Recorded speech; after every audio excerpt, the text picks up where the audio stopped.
Shoes and walk among the groups of two. It's not ideal, it's just how we feel. It's a shame we're easily amused. The only cure for this forward motion is to make emotion fly away. The air is cold,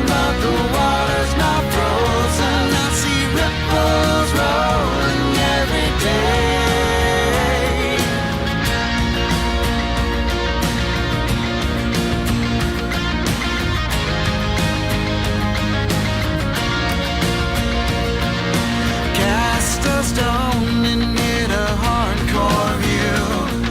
Catchphrase of the day is that it's true. There's no coffee talk and only one way to please. It's a shame what you do moves me. The only cure for this forward motion is to make emotion fly away.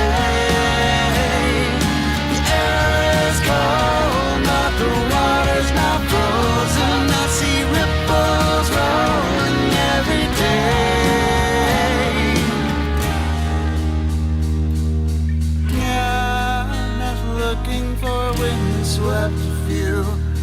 Our change has changed. Nothing's new.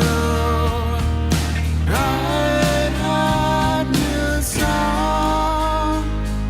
Net news.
This forward motion.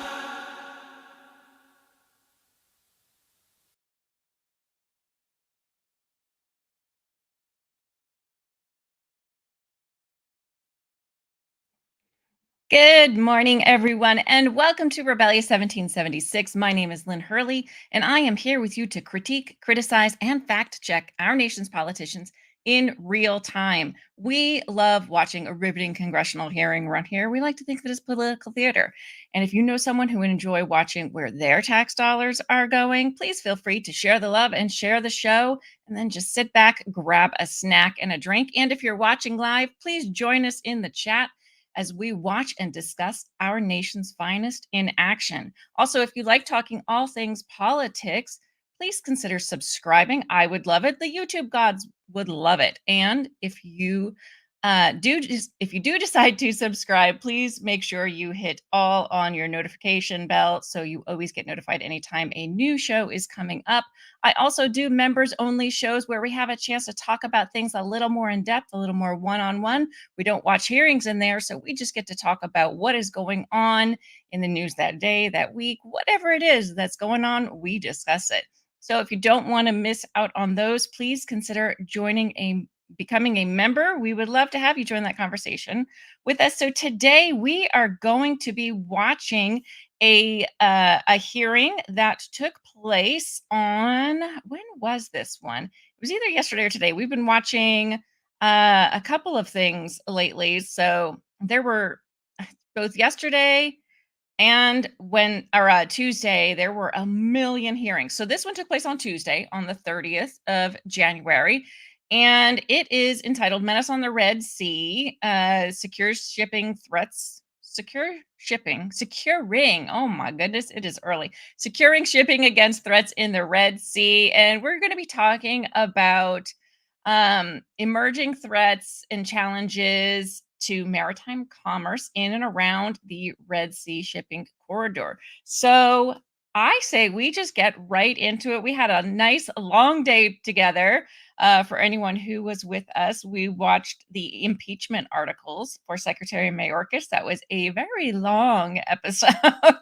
I think we were, oh my gosh, I want to say it was probably it was definitely 7+ hours. I can't even remember at this point how long it was exactly. But today we have this show, and then we also have one this afternoon that is looking at authoritarian alignment, the CCP support for America's adversaries, and that's at 2 p.m. today. We're going to be watching that as well. So let's get started with this one and see what they have to say about the Red Sea shipping corridor. All right, let me get this all set up for you and we will get going. I think I have it queued up, so it should, get going ASAP. Coast Guard and Maritime Transportation will come to order. I ask unanimous consent that the chairman be authorized to declare a recess at any time during today's hearing. Without objection, show that ordered. I also ask unanimous consent that members who do not sit on the subcommittee be permitted to sit here, ask questions. Without objection, show that ordered. As a reminder, if members wish to insert documents in the record, please email them to documents@mail.house.gov. Now I recognize myself for the purpose of opening statement for 5 minutes. We meet here today to examine threats of emerging challenges to maritime commerce in and around the Red Sea shipping corridor. I'd like to welcome our witnesses today. We appreciate them. Bud Darr, Executive Vice President of Maritime Policy and Government Affairs at MSC Group. Ian Rawby, the CEO of LR Consilium. Jonathan Gold, Vice President of Supply Chain and Customs Policy and Retail Federation, and David Heindel, President of Seafarers International Union. Thank you all for being here. We really appreciate it. Look forward to your testimony, what you got to say. Red Sea is critical as shipping corridor for global maritime commerce, connecting Europe and Asia, and Suez Canal representing nearly 20% of container traffic and a significant portion of oil and liquefied natural gas shipments. Since October, Houthis and Iranian-backed separatist group based in Yemen have sought to disrupt global commerce by significantly increasing attacks against military and civilian vessels transiting the Red Sea. To date, dozens of vessels have been targeted either through hijacking, attempted hijacking, or missile or drone strikes, putting ships and their crews at risk. Sadly, we learned last week that 2 Navy SEALs were lost at sea during a mission to disrupt Iranian arms shipments to the Houthis. Our prayers go out to their families for the fallen SEALs and to all service members still in the region. In response to these threats, we have seen carriers reroute ships around Africa, insurance costs skyrocketing, leading to increased container rates and longer transit times for goods to arrive at their destinations. On December 18th, the United States announced an establishment of Operation Prosperity Guardian, multinational security initiative to support maritime commerce transiting through the Red Sea. And on January 12th, the United States Navy, in conjunction with coalition partners, began airstrikes in an effort to degrade the Houthis' ability to strike maritime targets. At the same time, these disruptions are occurring in the Red Sea. The Panama Canal is also facing bottlenecks as low water levels are forcing canal authorities to reduce transits by half, compounding uncertainty for ocean carriers and shippers. We saw firsthand during the pandemic what a significant supply chain crisis can do to global economy, and we must not let that happen again. And so I thank our witnesses for joining us today and look forward to hearing what they have done to address these challenges. So now I recognize the ranking member to give an opening statement. Thank you, Chair Webster and Ranking Member Carbajal, for holding this hearing on the ongoing Houthi attacks on commercial shipping. I look forward to learning about the status of the domestic and international supply chains, as well as the U.S. and the international response. Now, 90% of goods moved worldwide spend time on a ship. As a country that depends on maritime trade, the U.S. has to do what it needs to do to ensure resilient supply chains. For its part, the U.S. Navy continues to do an exceptional job to ensure free and open maritime trade around the world. I was on this committee when in 2009, pirates captured the U.S.-flagged Menace, Alabama off the coast of Somalia, and the Navy ensured the safe return of the vessel and every mariner on board. Unfortunately, a new threat exists, a continuous and unpredictable Houthi attack on commercial vessels transiting the Suez Canal and the Red Sea. I do want to take a moment to formally recognize the work of the Navy, which is playing a leading role in Operation Prosperity Guardian, and with partner nations is regularly thwarting Houthi attacks. As a result, ships continue to transit the region daily. I am saddened, though, by the death of 2 Navy SEALs who perished during an operation to seize Iranian weapons bound for Yemen's Houthi rebels.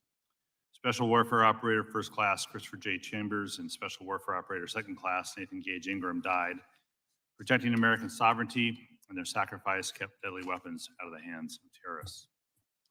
However, the threat posed by Houthi rebels persists. To avoid this challenge, some operators have diverted their vessels around the Horn of Africa, adding 10 to 12 days to the trip, increasing carbon emissions, and $1 million in operating costs to their voyages. Those who do transit the Red Sea face significant increases in their insurance premiums or risk being dropped altogether. In either case, the end result is higher prices for U.S. consumers. And over the past 4 years, the global supply chain has been tested in ways previously unimaginable. From the Houthi attacks in the Red Sea to historic drought conditions at the Panama Canal to COVID-19 related backlogs, one thing is clear: smooth sailing on the high seas should not be taken for granted. Congress responded to the COVID-19 supply chain crisis in several ways. As an example, Congress passed the bipartisan infrastructure law, which, among other things, invests $2.25 billion in the Port Infrastructure Development Program. That investment will help ensure that ports are prepared for inevitable fluctuations in cargo that jeopardize the seamless movement of goods. As Congress passed the Ocean Shipping Reform Act, a bipartisan bill which ensures fair and transparent policies and practices associated with international shipping. And in 2009, in the wake of the piracy attack on the Menace, Alabama, this subcommittee took immediate action by holding hearings and coordinated a comprehensive federal response to ensure the protection of U.S. ships and U.S. mariners. That response involved the Department of Transportation, Department of Defense, Department of State, Department of Commerce, and the U.S. Coast Guard. The result was the immediate protection of U.S. flagged ships, as well as a coordinated international effort to apprehend and prosecute pirates and associated criminal organizations. This time, even more is needed. The Houthi threat requires an international response that goes beyond a justified response in attacking Houthi aggression. Today, we're going to hear from Dr. Walby about the need to empower Yemen to combat the threat internally. Just as the U.S. should continue to stand by Ukraine, we have to support our friends around the world. Their security and sovereignty is our security and sovereignty. And while we can't control the rain in Panama immediately, Congress can ensure that infrastructure here at home works. That means continued investments in roads, rail, airports, ports, vessels, and the women and men that make our transportation system work. It's not too soon to start considering what that next investment in infrastructure will look like, as well as the investment in the U.S. maritime industry. So I look forward to working with my colleagues to ensure the investments that started in the BIL are continued. I would just note as well that we have the responsibility in this committee in the subcommittee on Coast Guard and Maritime Transportation to look at the supply chain issues with regards to shipping around the world and shipping in the U.S. And that's the focus of this hearing. And I do want to thank the chair and the ranking member for calling it with that. I look forward to hearing the witnesses and yield back. Thank you, recommended Ranking Member Larson. Now I recognize Ranking Member of the Subcommittee, Mr. Carbajal. You recognize for 5 minutes. Thank you, Chairman Webster. Today's hearing is timely so we can better understand the ongoing situation in the Red Sea and the effect it has on the global economy. About 12% or 1 trillion of global trade passes through the Red Sea every year. Ship operators have scrambled to account for the increased risk by taking extreme measures such as diverting vessels, paying increased insurance costs, hiring private security, and relying on the United States Navy-led Operation Prosperity Guardian for the protection in the region. The U.S. and global economy will be affected by this crisis in the Red Sea. The only question is how much. I look forward to learning more about the commercial and economic impacts, but I would like to use the rest of my time to focus on the human factor. Life on a ship is not glamorous. Mariners are typically at sea for several months at a time. They have limited access to internet and their families, and they are on call 24 hours a day, 7 days a week. The foreign mariners on foreign ships is worse. They're often required to work a year or more at a time, are paid unfair wages, and are often subjected to subpar health conditions and legal systems. Unfortunately, that's the result of the flag of convenience system where ship owners can register their vessels in low tax, let me repeat that, low tax, low regulation countries and find mariners from anywhere in the world, so as long as they'll tolerate the wages.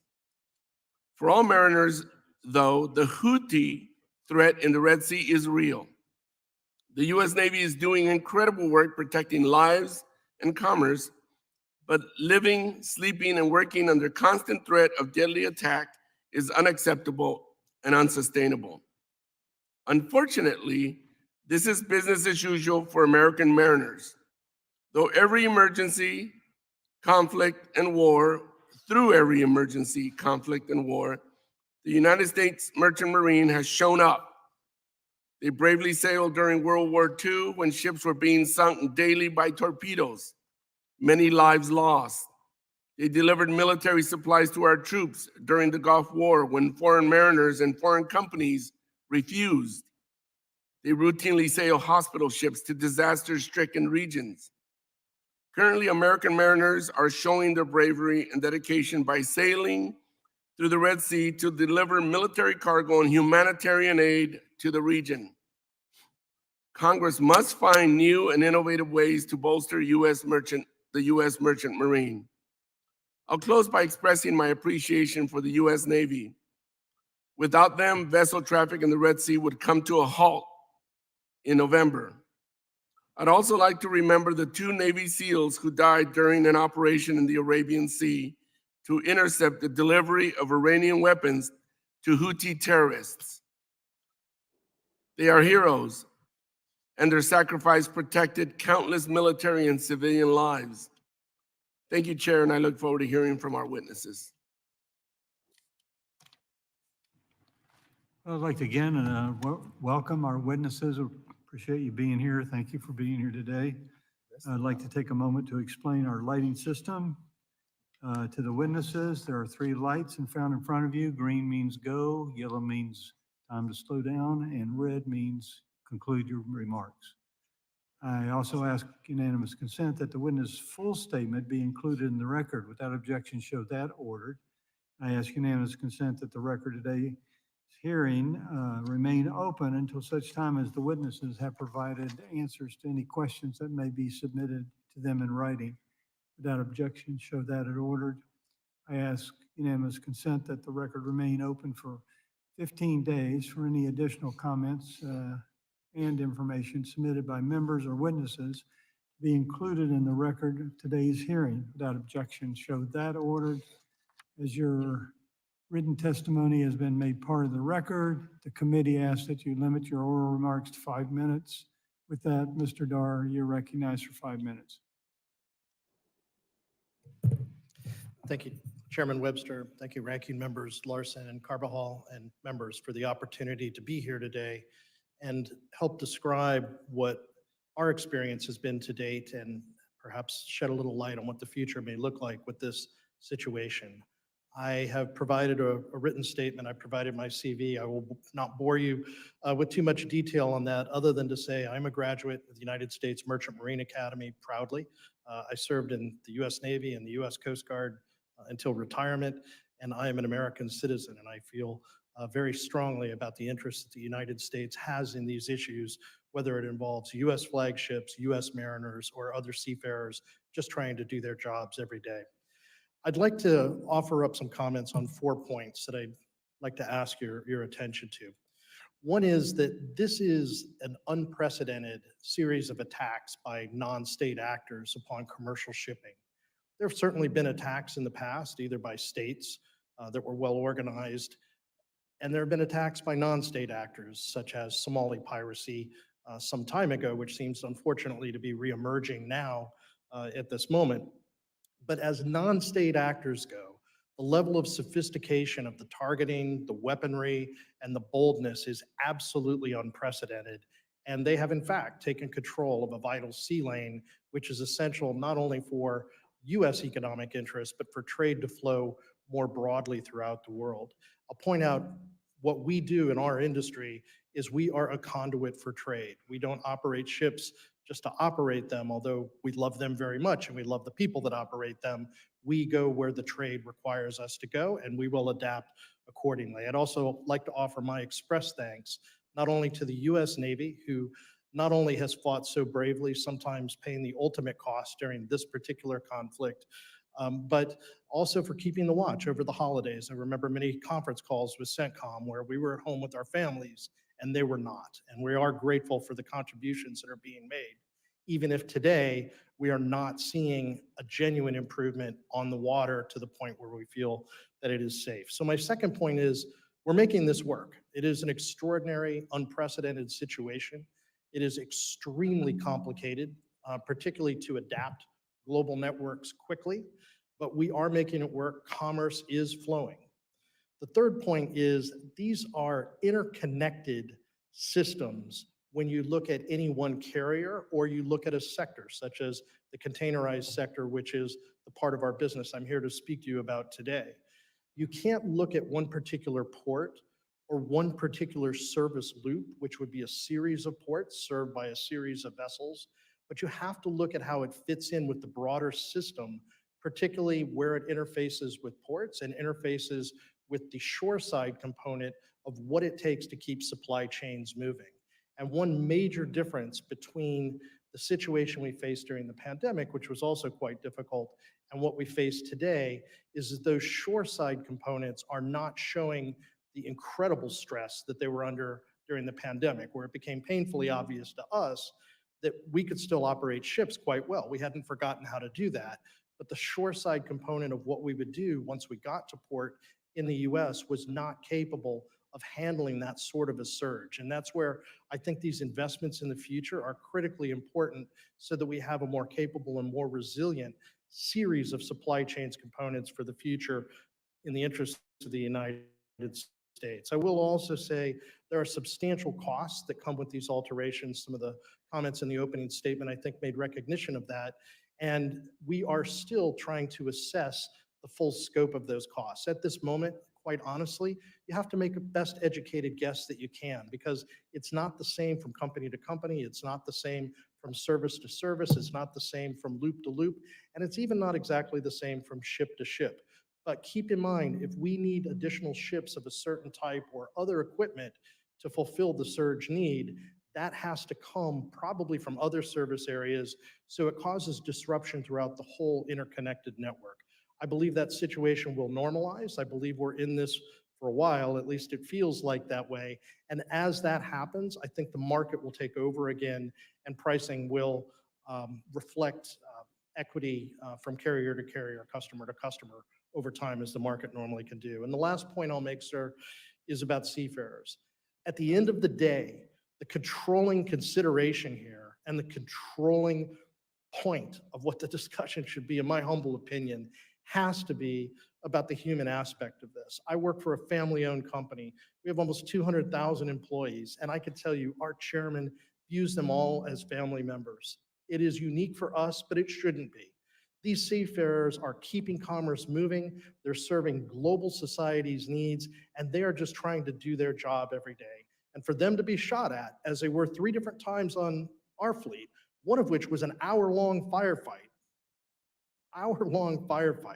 that they were directly in the middle of, is just unacceptable. We've got to find a way to make the shooting stop. And for all the other considerations we have here, I would urge, let's keep in mind there are real human lives hanging in the balance of the decisions that we make. And they cannot just be commercial decisions, because we can insure a ship, we can insure a cargo, or our customers can, but you can never properly insure the impact of a loss of human life. Thank you. Dr. Roby, you're recognized for 5 minutes. Chairman Webster, Ranking Member Larson, Ranking Member Carbajal, members, I'm Ian Ralby, and I appreciate this opportunity to share with you some of the maritime security aspects of this menace in the Red Sea. And it is indeed a menace.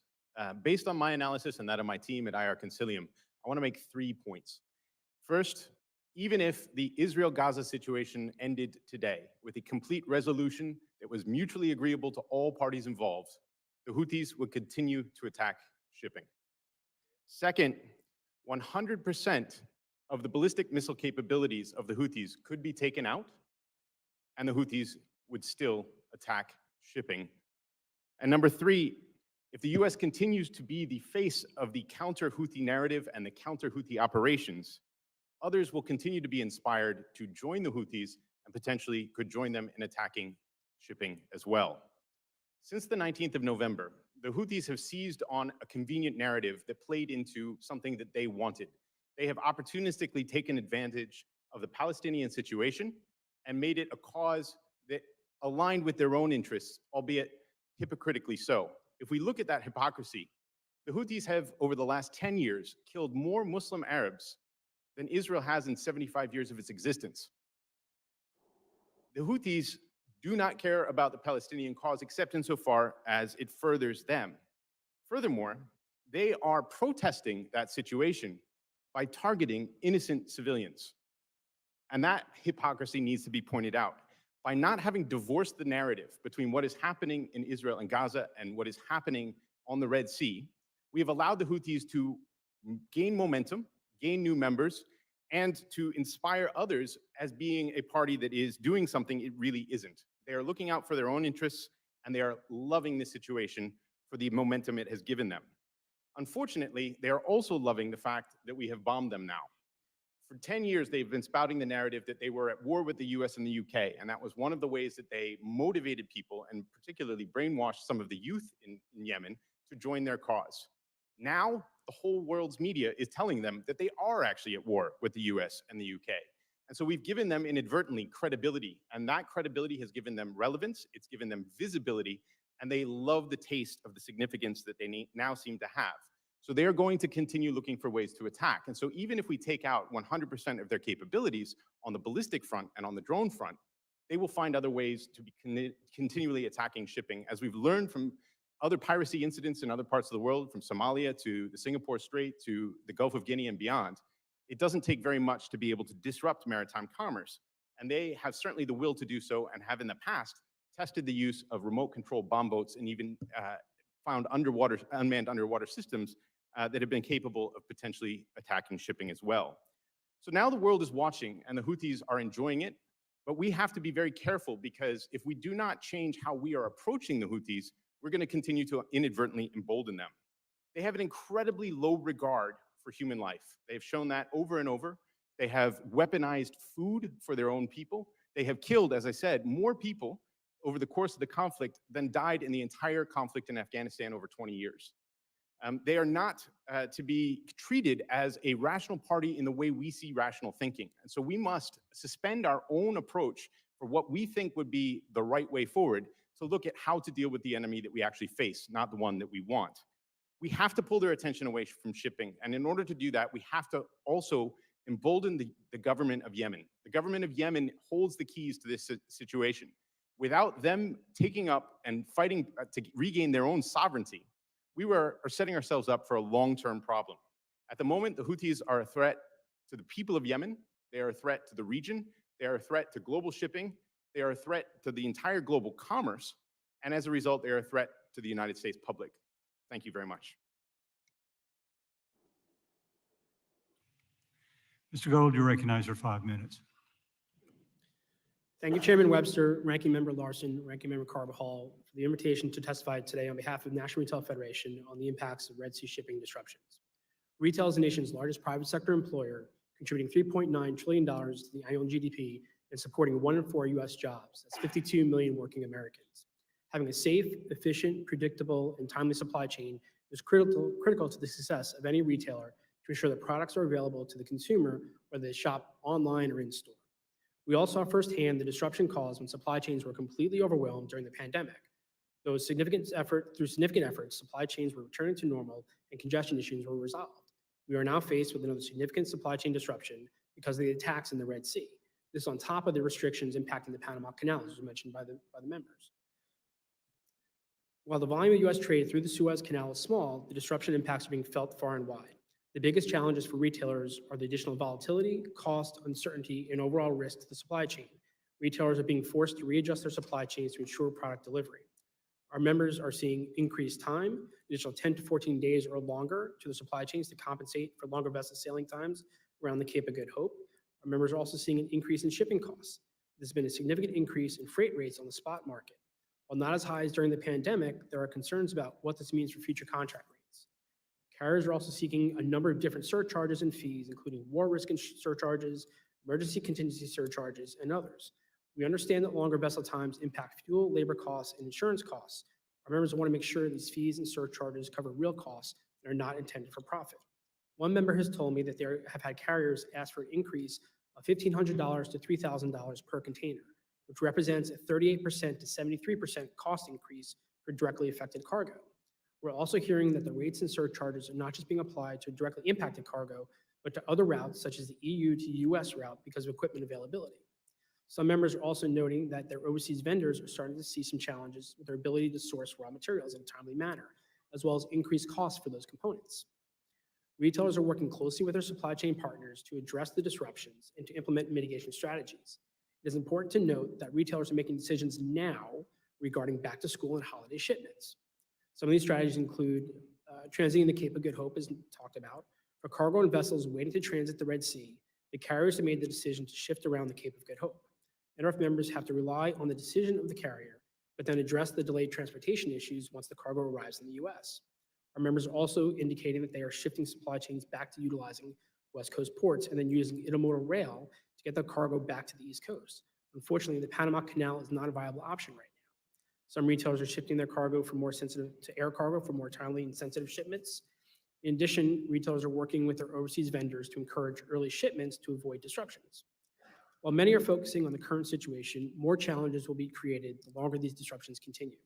The federal government needs to start paying attention to these issues now to help avoid significant congestion in the coming months. We are now entering the new cycle for new ocean contract negotiations. Retailers are concerned about what the impact of long-term disruptions will have on this next contract. We do not want to see rates similar to the pandemic, which could impact inflation. Shippers are also looking to shift back to the West Coast ports. We know a significant amount of cargo had shifted away because of the pandemic and the most recent labor negotiations.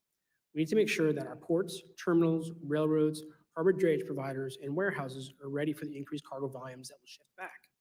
Rail car imbalances and increased demand could result in more congestion and increases in dwell. We're already hearing that the dwell time is starting to tick up on the rail side. We need to make sure we have an available fleet of chassis and readily available terminal appointments to be able to move containers out of the terminals as quickly as possible. Some believe this congestion could begin within the next 4 to 6 weeks, so we need to convene stakeholders now to plan. There are also concerns that vessels and equipment will be out of position, including empty containers, because of the longer sailing times. Vessel space is becoming increasingly constrained, which may impact replenishment for spring and summer merchandise.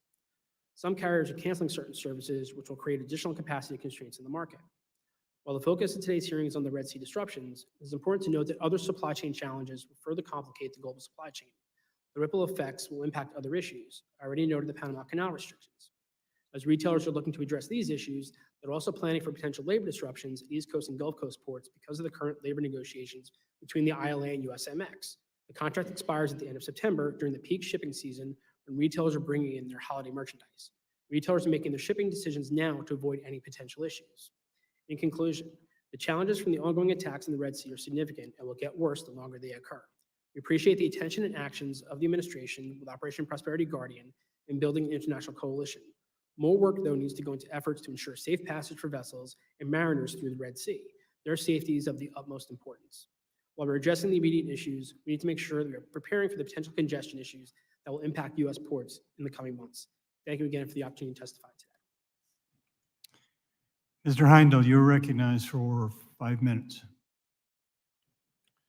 Thank you, Chairman Webster, Ranking Member Carbajal, and the members of the committee for letting me testify today. I am representing the interest of the seafarers unions, not only domestically, but internationally as well, with regards to this menace that we're all experiencing. We represent the crews here in the States of the U.S. flag vessels that have been attacked in the Red Sea. These attacks in the Bab el-Mandeb Strait have disrupted international commerce and represent the greatest threat to the merchant marine since World War II. The men and women of the merchant marine are no strangers to armed conflict.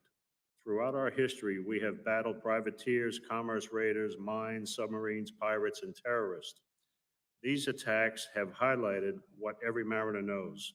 Our jobs are essential, they are dangerous, and may require us to sail into harm's way.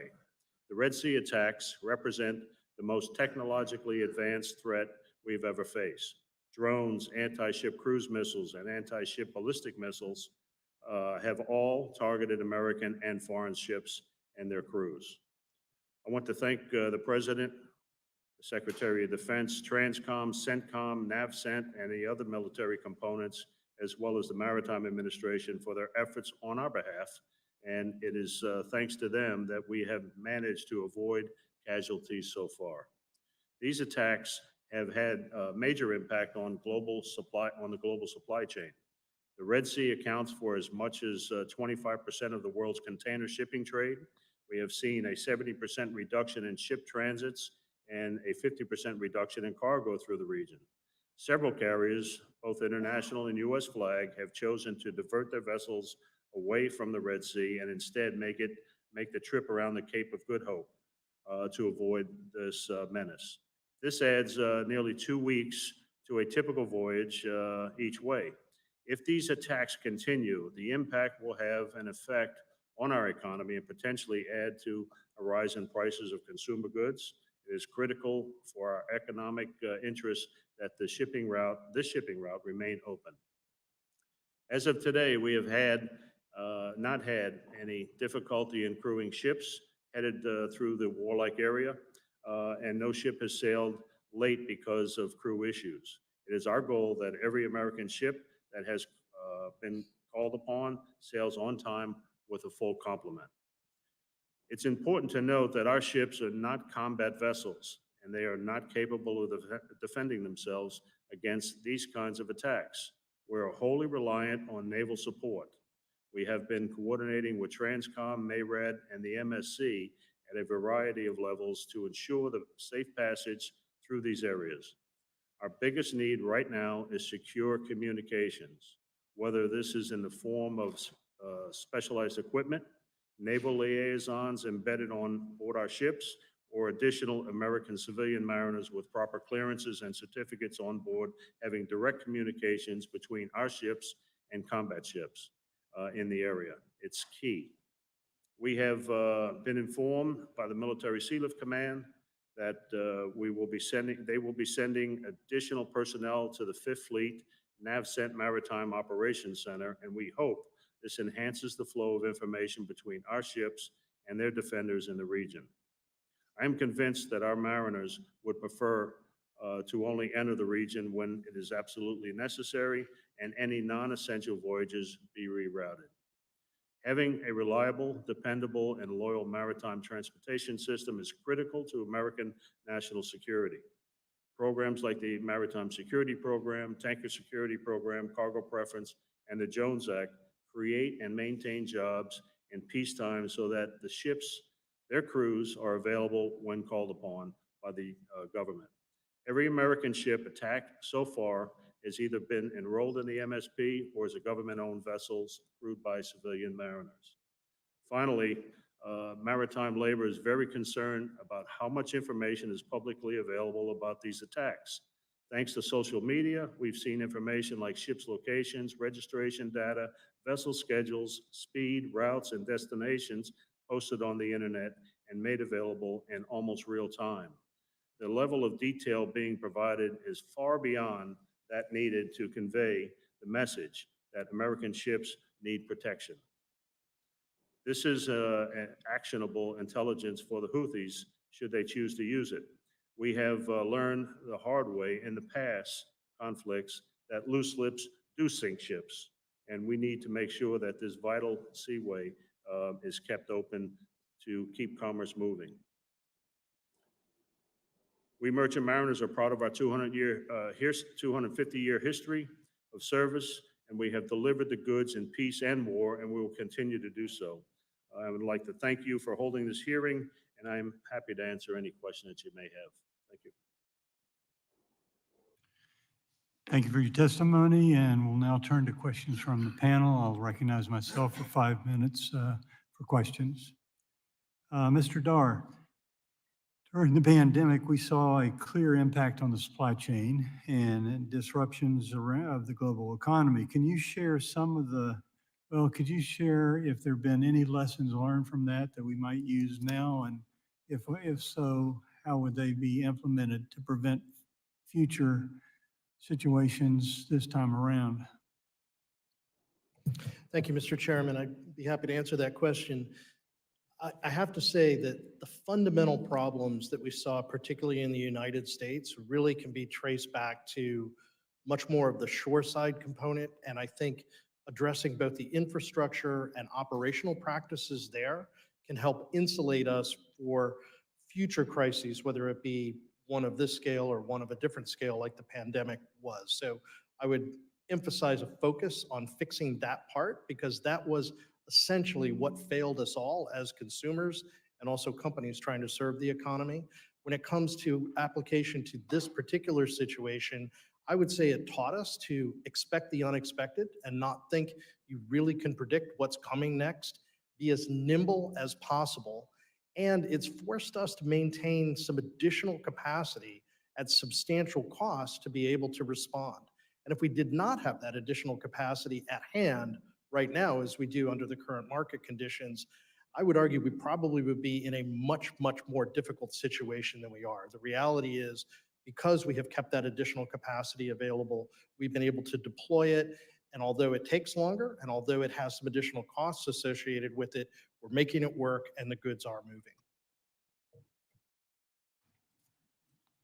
Mr. Ravi, Dr. Ravi, simply put, what objectives do you think the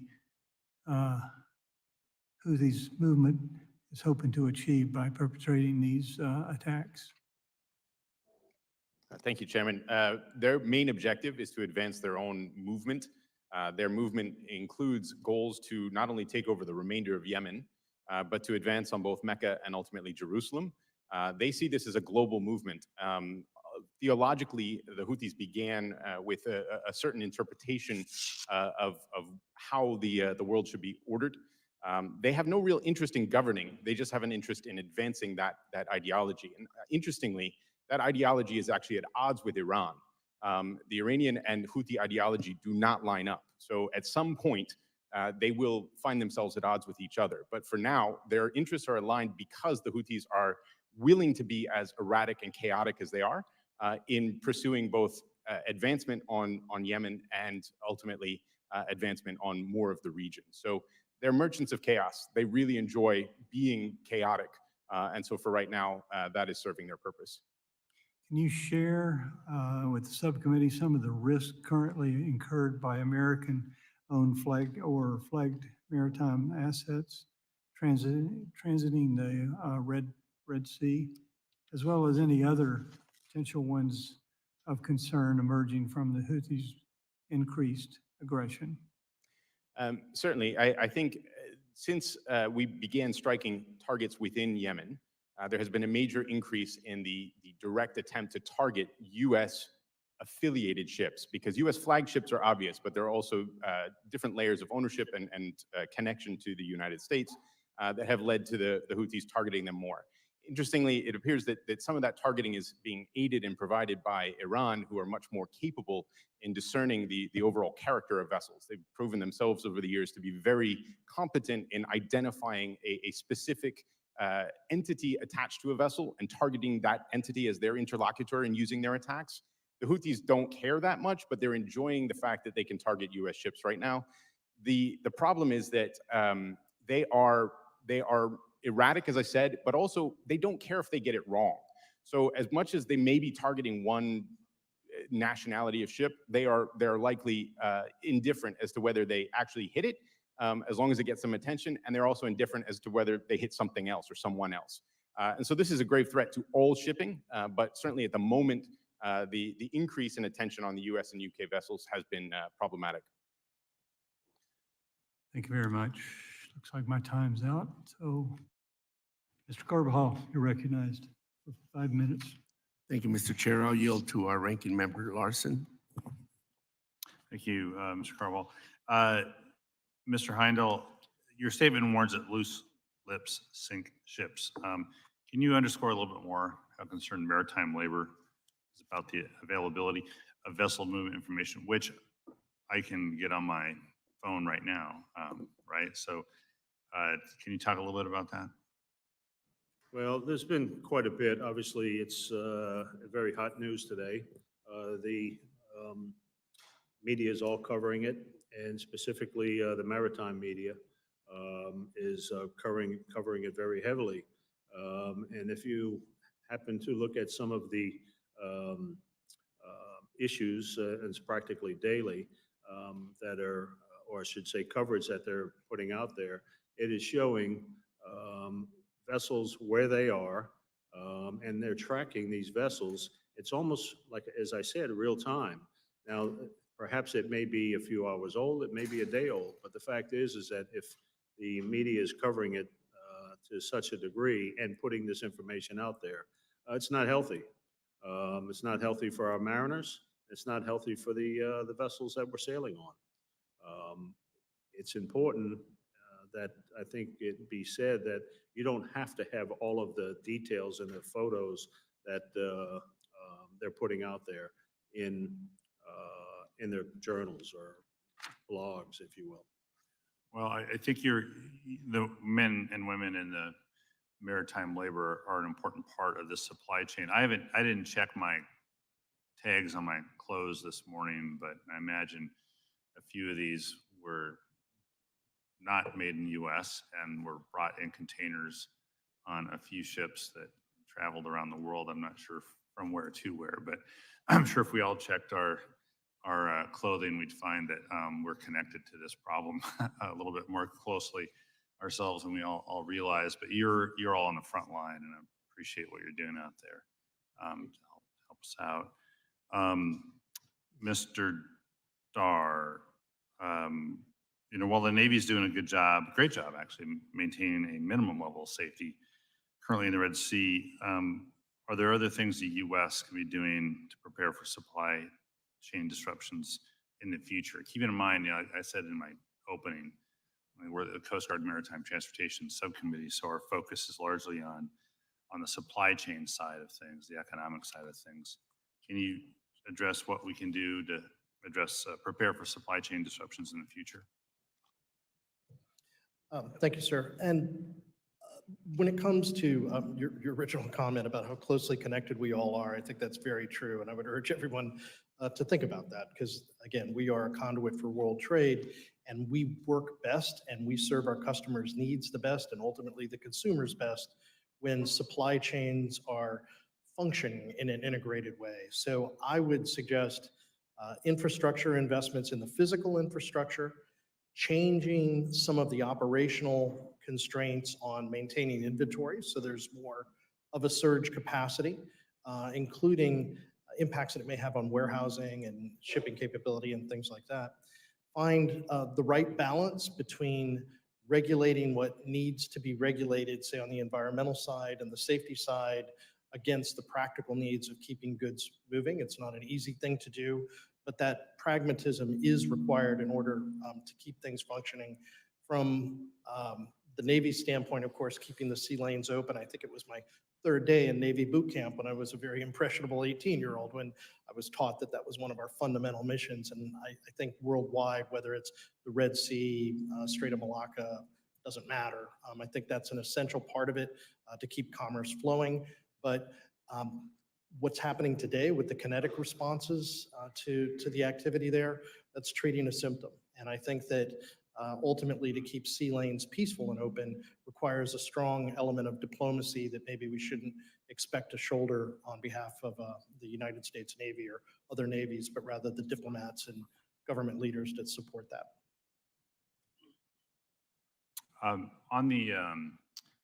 In your testimony, I just want to clarify one thing as well, that you said during COVID, we had the backups at the ports, but things could get there.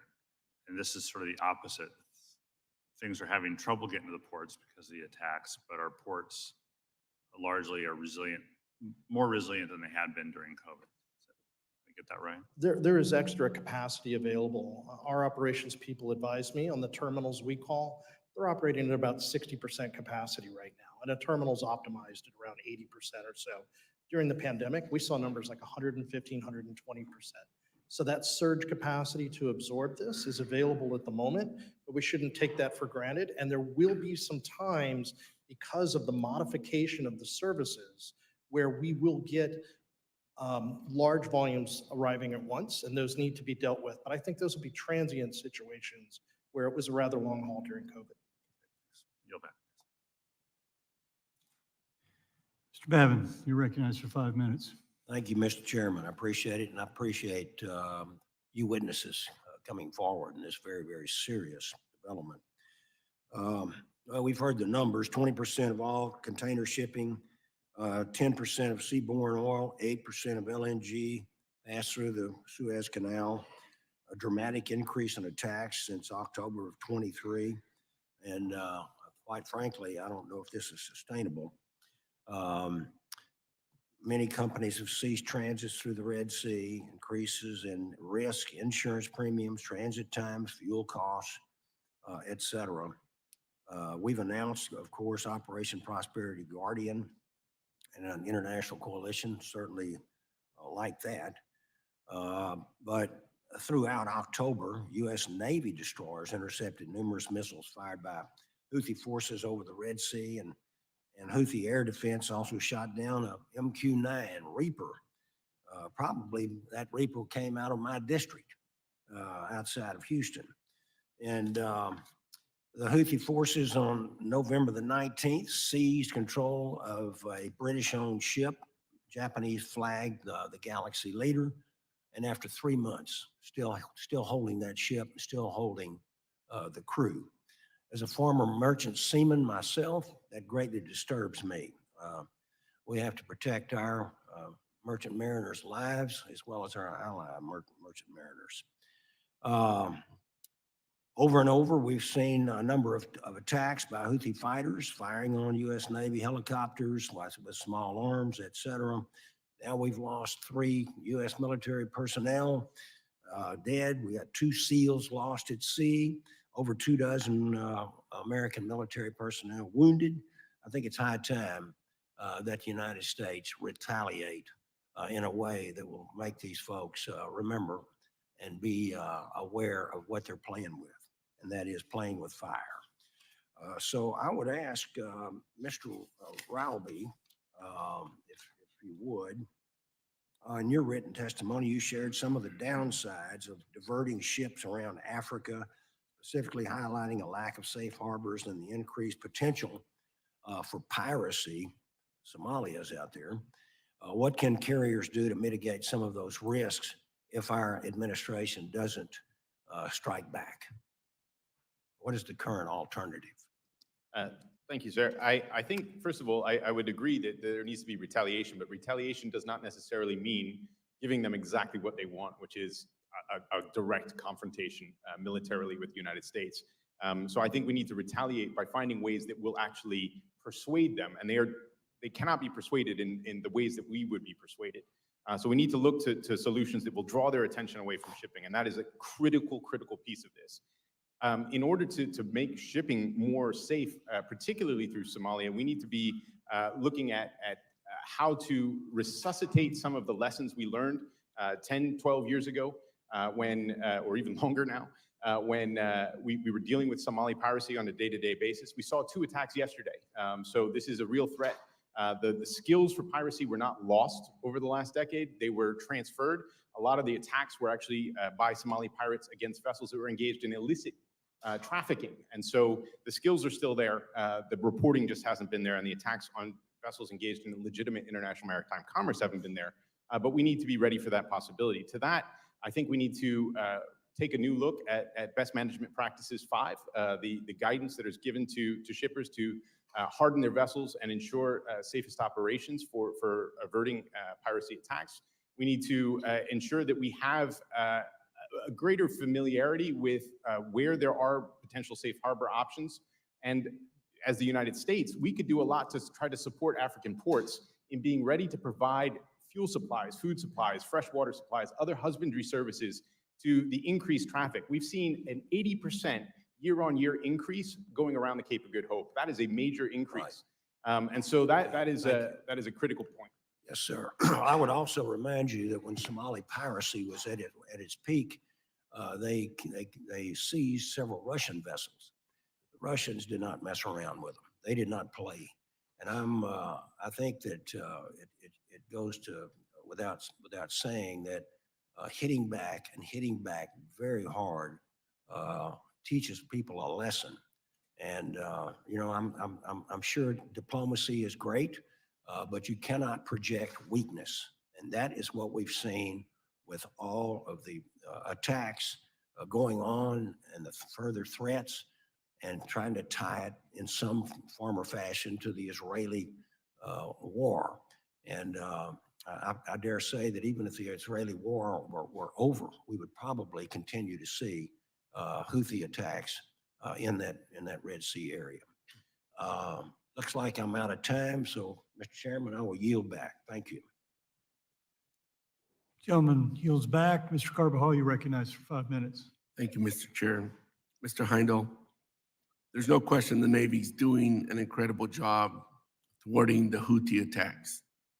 How does the treatment of U.S. flagged vessels differ from other ships utilizing flags of convenience? And should the Navy be prioritizing the protection of American-owned, American-flagged, and American-crewed vessels, many of which are carrying defense and humanitarian cargoes?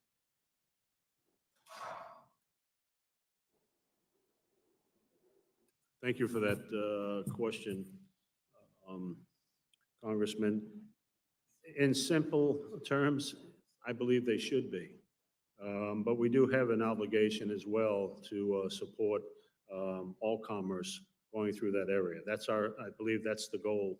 But if there are going to be ships that are queuing up to be escorted through the area. I believe that U.S. flags should be priority. Now, first of all, it's U.S. taxpayer dollar on the line here, and I think it's vitally important that we look to protect our seafarers and help the rest of the world when we can. Thank you. What's the most important thing that can be done to further protect U.S. vessels and American mariners? Right now, the important thing is communications. As I indicated earlier, we need better communications between the commercial vessels that are active in the Red Sea and being escorted or waiting to be escorted. And if we have the communications that the Navy has or the Military Sealift Command has, we would be in much better position than we are today. Right now, we're using basically the radio or mobile phones if we're fortunate enough to have the connectivity. But having the communications with the combat vessels is vital.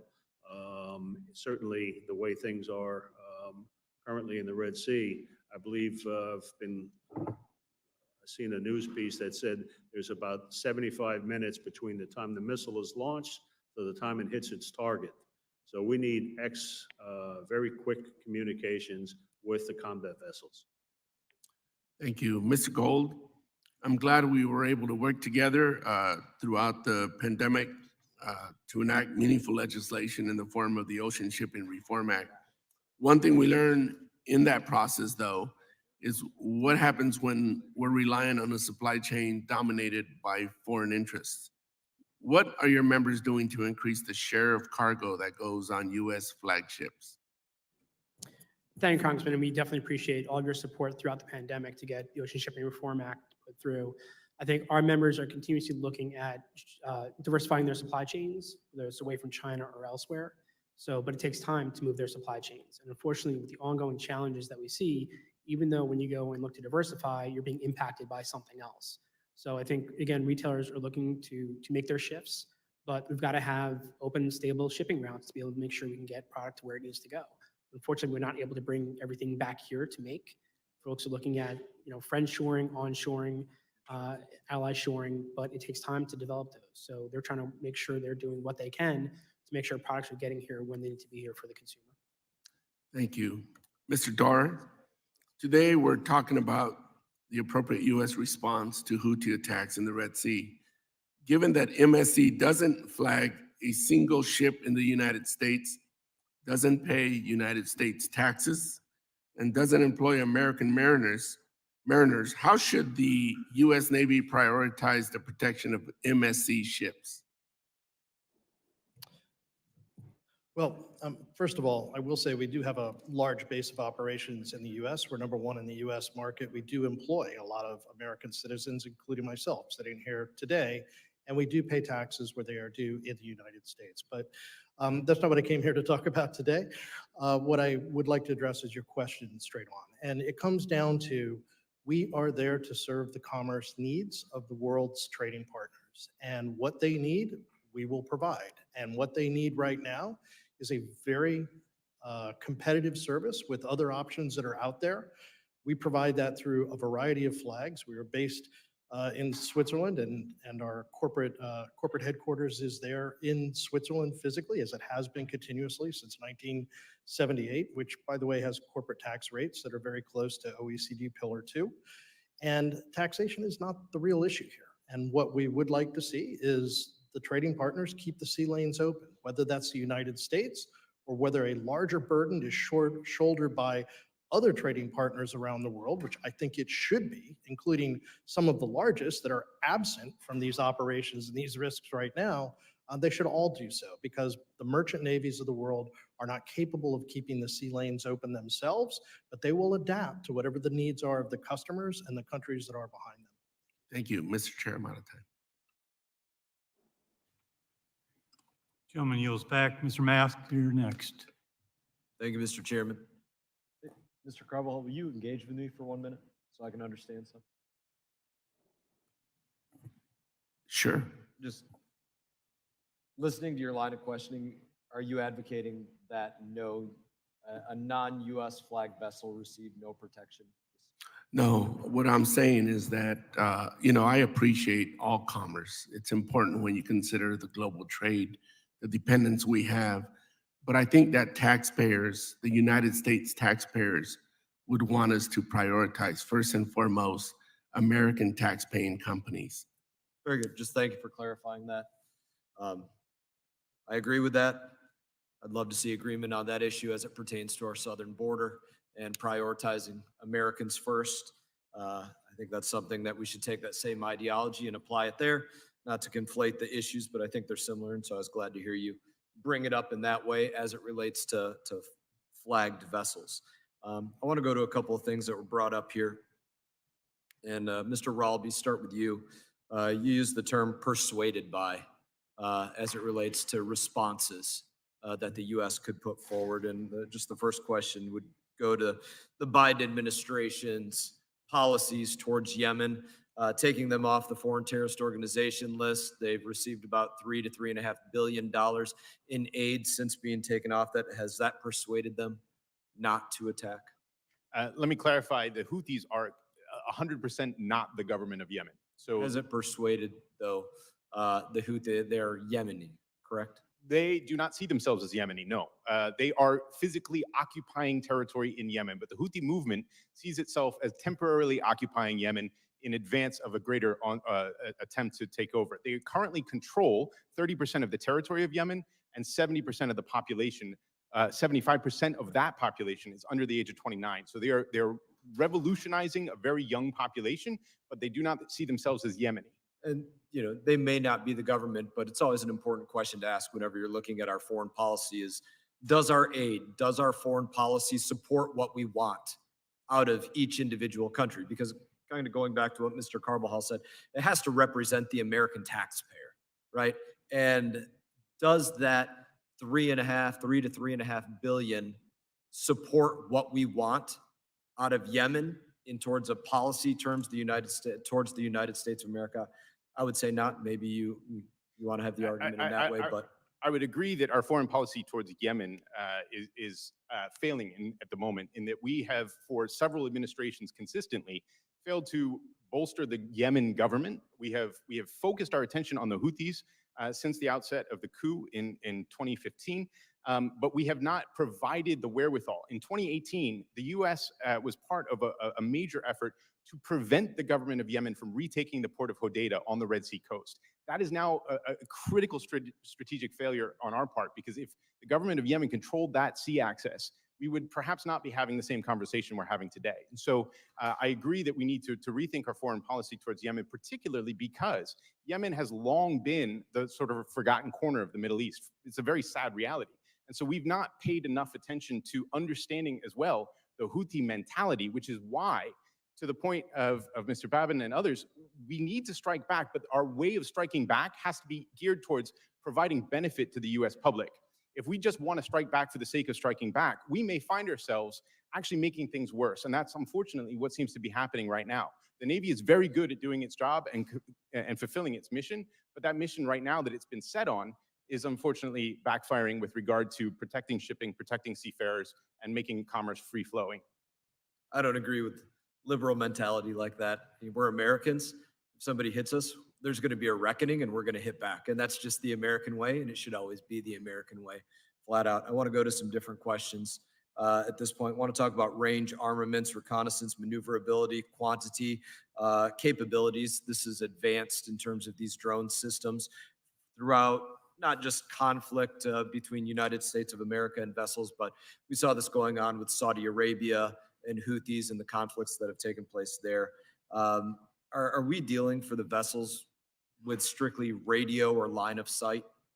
Or do you have another capability with which you are able to track the inbound drone strikes?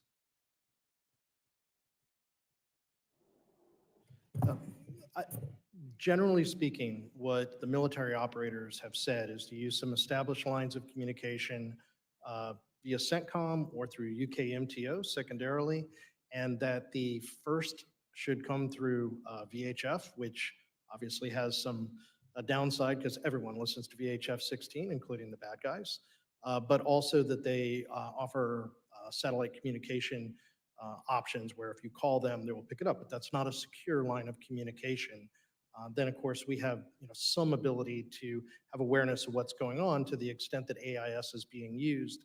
That sends a signal from other vessels in the area too. But obviously, the bad guys in the region are not going to have AIS transponders on if they have them at all.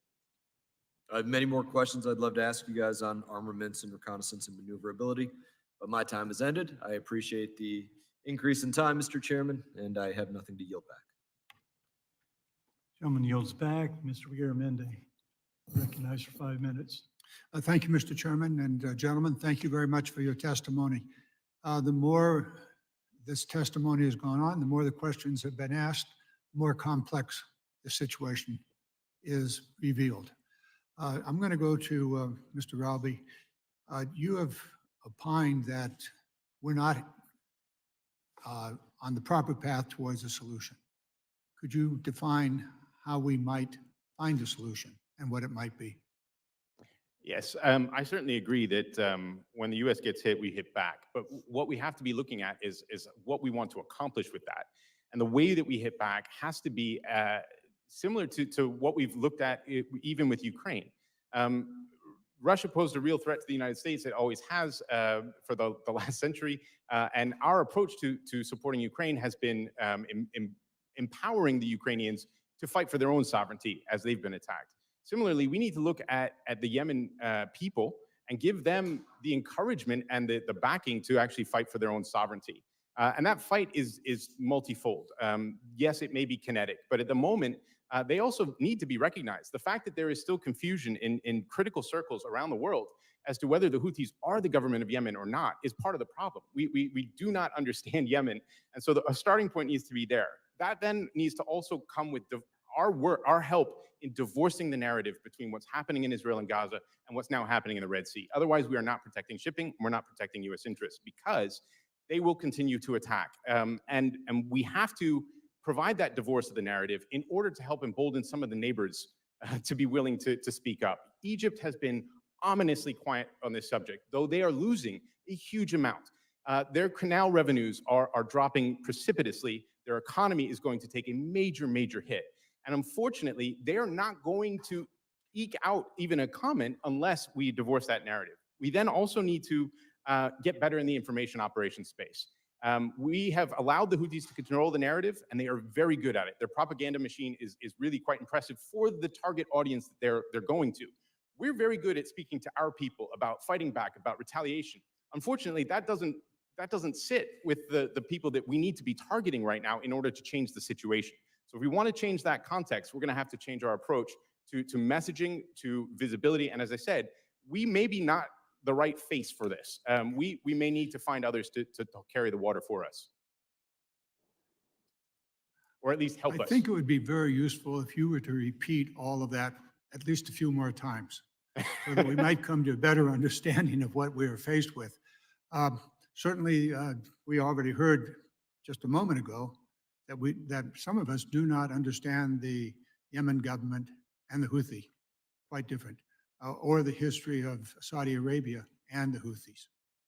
So the question really to all of you is, how do we gain the support of the international community in dealing with this problem? And I will also note that this particular onset of attacks coincides with the Israeli-Hamas war, and may not end if that were to end, but nonetheless did begin at that point. So the question to all of you in the next minute or so is, how can we enhance international support for the protection of shipping in the area? I do note that Denmark yesterday sent a air defense vessel into the Red Sea. Perhaps that's a start. So let's start, Mr. Heidel, and then right on down the line. How do we get further or better international support for the protection of shipping in the area? Well, my first thought is that's above my pay grade, but I think we all have to try to continue to educate our allies in the importance of what's going on my view is there's a bigger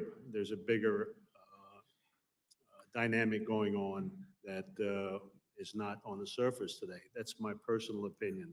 But the fact is that we have to do everything we can to convince our allies that it's important that they participate, because a strong front, I think, will provide for a certain message to go not only to the Houthis, but to the guys across the water from them. We note quickly that the Somalia pilots was lessened when the international community was strongest.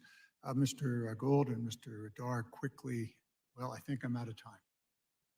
I would just say real quick, again, not my area of expertise on how to do that, but I think continuing to talk to our allies about the situation, because again, we are impacting global commerce here and everybody's being impacted by this. So we need to make sure our allies are fully aware of the situation, not just the impact on the US, but the impact on their own markets as well, because we're certainly seeing a significant impact in the European market right now, where they're starting to see some inflationary pressures there.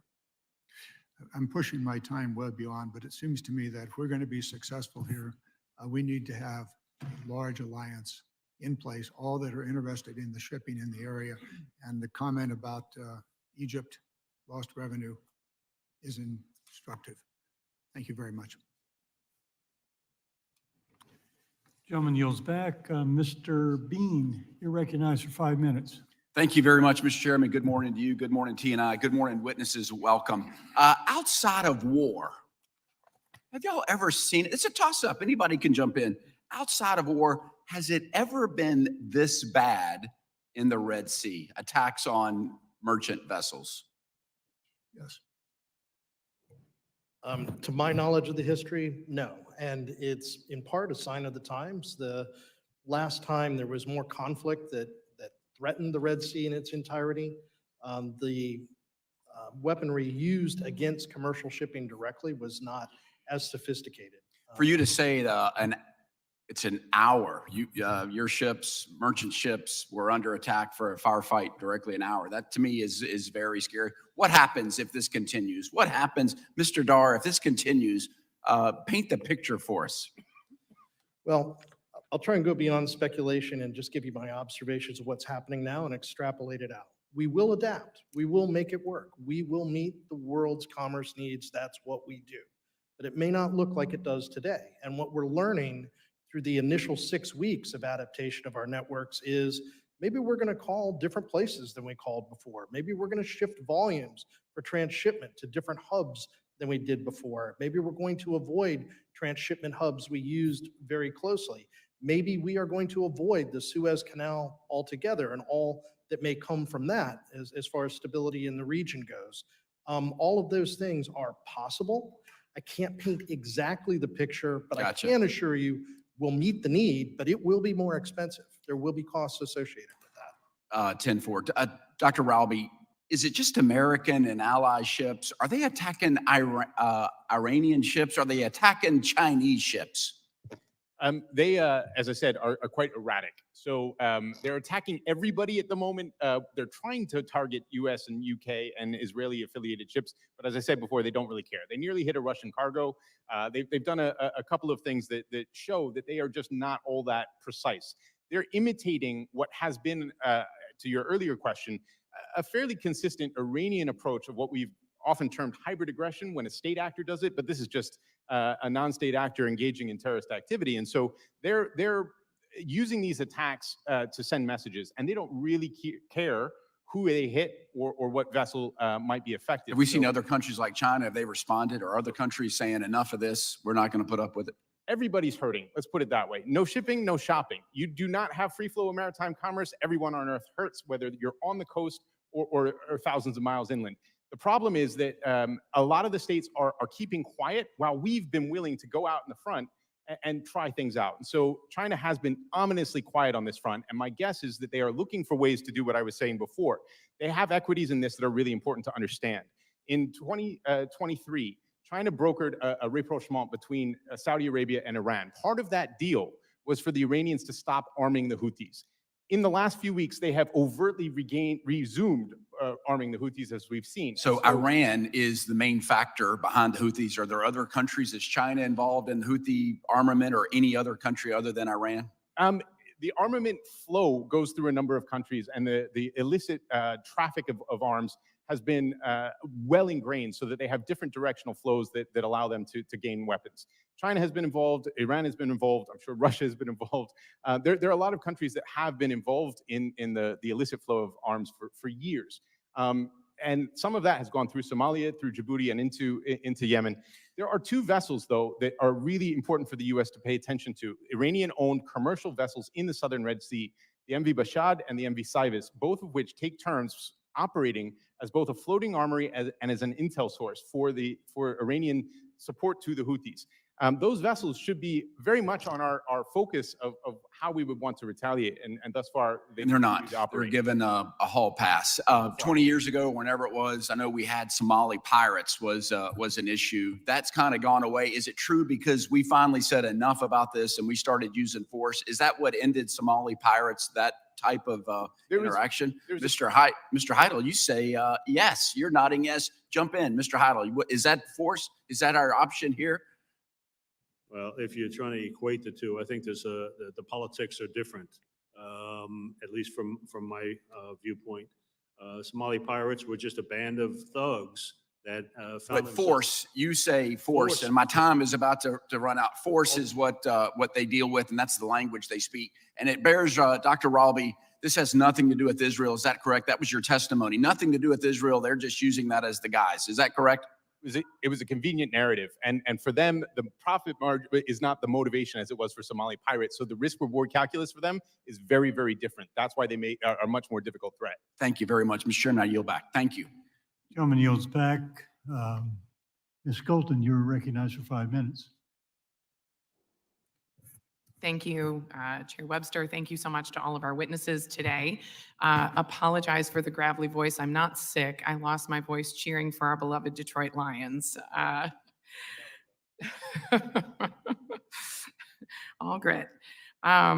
We really want to thank you for your testimony. This is an incredibly precarious time in our world and in the Red Sea. While the humanitarian impacts are deeply felt across the globe, constituents back home are also concerned about the deep economic impact that this will have, as they're already struggling with hyperinflation and putting food on the table. I have a series of economic questions about the impacts of this war, and also what we can do about it here in Congress. So my first question is for Mr. Gold. Our economy is still recovering from supply chain shortages that we experienced after the pandemic, with some industries still struggling to access essential components. From our national GDP to increased operating costs for maritime shipping, do you have an estimated cost to our economy if the route through the Red Sea is no longer a viable option? Thank you for the question. Unfortunately, we do not have an estimate at this point in time. I think there's so many variables as to what the actual impact would be. I think, as Mr. Dar noted, the supply chain will adjust and will adapt. And I think you have to figure out what those additional costs will be. We are seeing some of those costs that are being passed along now, especially to small and medium-sized enterprises who don't have the ability to negotiate and push those costs off. But again, as we're in new negotiating cycle for new contracts, that's going to be an impact. The impact on congestion at our ports, if that does materialize, is going to have an impact as well. So I think, again, preparing for what's to come is where we need to be doing a lot of focus now. I agree with Mr. Dar that focus on infrastructure, both on kind of the land side, but also through the gate, is critically important, but also looking at kind of the IT systems as well. I think one of the areas where we kind of failed throughout the pandemic was that communication aspect, which is so critical among supply chain partners. The ability to know what's coming in and when and how it's going to transit through the supply chain is incredibly important. And unfortunately, we haven't seen that progress yet on that aspect of this to be able to plan accordingly. Thank you. Mr. Dar, you mentioned your hopefulness that Congress's investments in port and landside infrastructure included in the bipartisan infrastructure law will increase capacity and resiliency. Can you talk a little bit more about how some of those investments can help us cope? Yes, ma'am. Those investments in large part at the port level. Let me give you an example.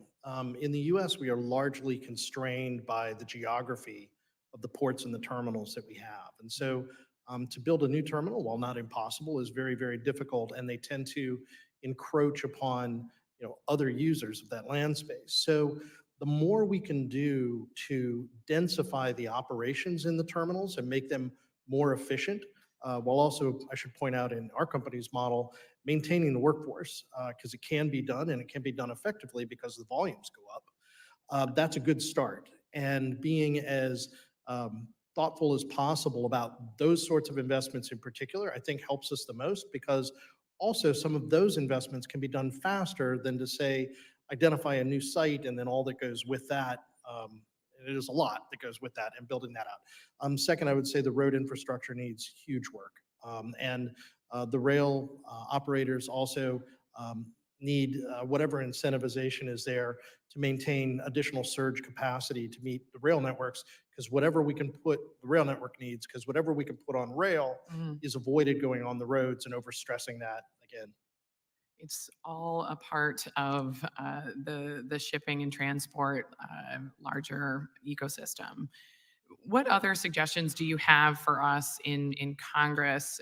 Obviously, containing the conflict, ending the conflict is a major path to ending or to maintaining this route through the Red Sea. But in the interim, this is a daily problem. What can we do here in Congress to help make sure that we are supporting the industry? So again, I'll start with maybe what you didn't want me to focus on, but I think it is important. The shooting has to stop. It has to be safe enough for us to send our sons or daughters or people that have trusted their lives to us into that region. When it comes to what we can do day to day, we have what we have, and we have a substantially altered series of networks trying to deliver the cargo. And I would say being as prepared as possible from retail shelving all the way down to the quayside will help us avoid another situation like we had during the pandemic. Yeah. But I want to be very clear. The scale of this disruption comes at a better time when there is additional capacity, both at sea and ashore. And second, the scale of the cost excursions, the underlying expenses to us to operate that have to find their way into the market is, to this point, nowhere near what it was during the pandemic. It happened very quickly. Right. But if you look at what the analysts are putting out there, we may have seen the top in some of the markets. Not for me to speculate on, but you can review that yourself. And then lastly, that on the export trades are under a lot less stress and price pressure. Thank you so much, Mr. Chairman. Thank you for the additional time. Yield. Kelly yields back. Mr. Van Drew. Thank you, Chairman. You know, I'm a little different angle here. I believe President Biden has failed our country. He grossly mishandled our Afghanistan withdrawal. It was a sign of weakness.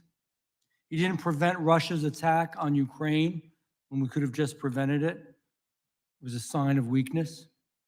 And he's been unable to prevent Iran-backed proxies from attacking our ally, Israel, and all of our troops in the Mideast. Again, it's a sign of weakness. None of these horrendously handled events would have ever happened under our previous President Trump.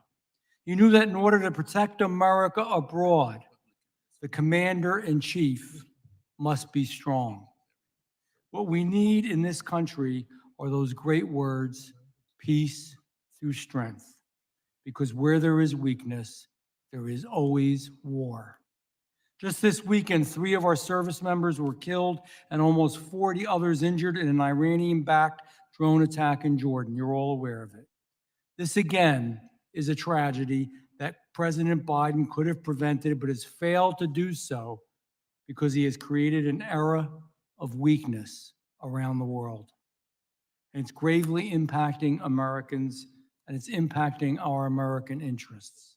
The Houthi terrorist organizations based in Yemen has been launching missile barrages on Israel and have conducted over 30 different attacks on civilian and military vessels. And these are the vessels that transit the Red Sea.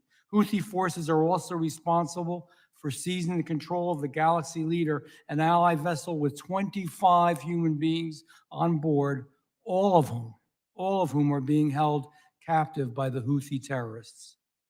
Dr. Ralby, to your knowledge, what is being done to rescue the hostages from the Houthis? I am not familiar with any negotiations, and I don't think it'd be appropriate to share that in an open forum if I were. Thank you. Okay, so you have no knowledge of it, and I don't think anybody else does either.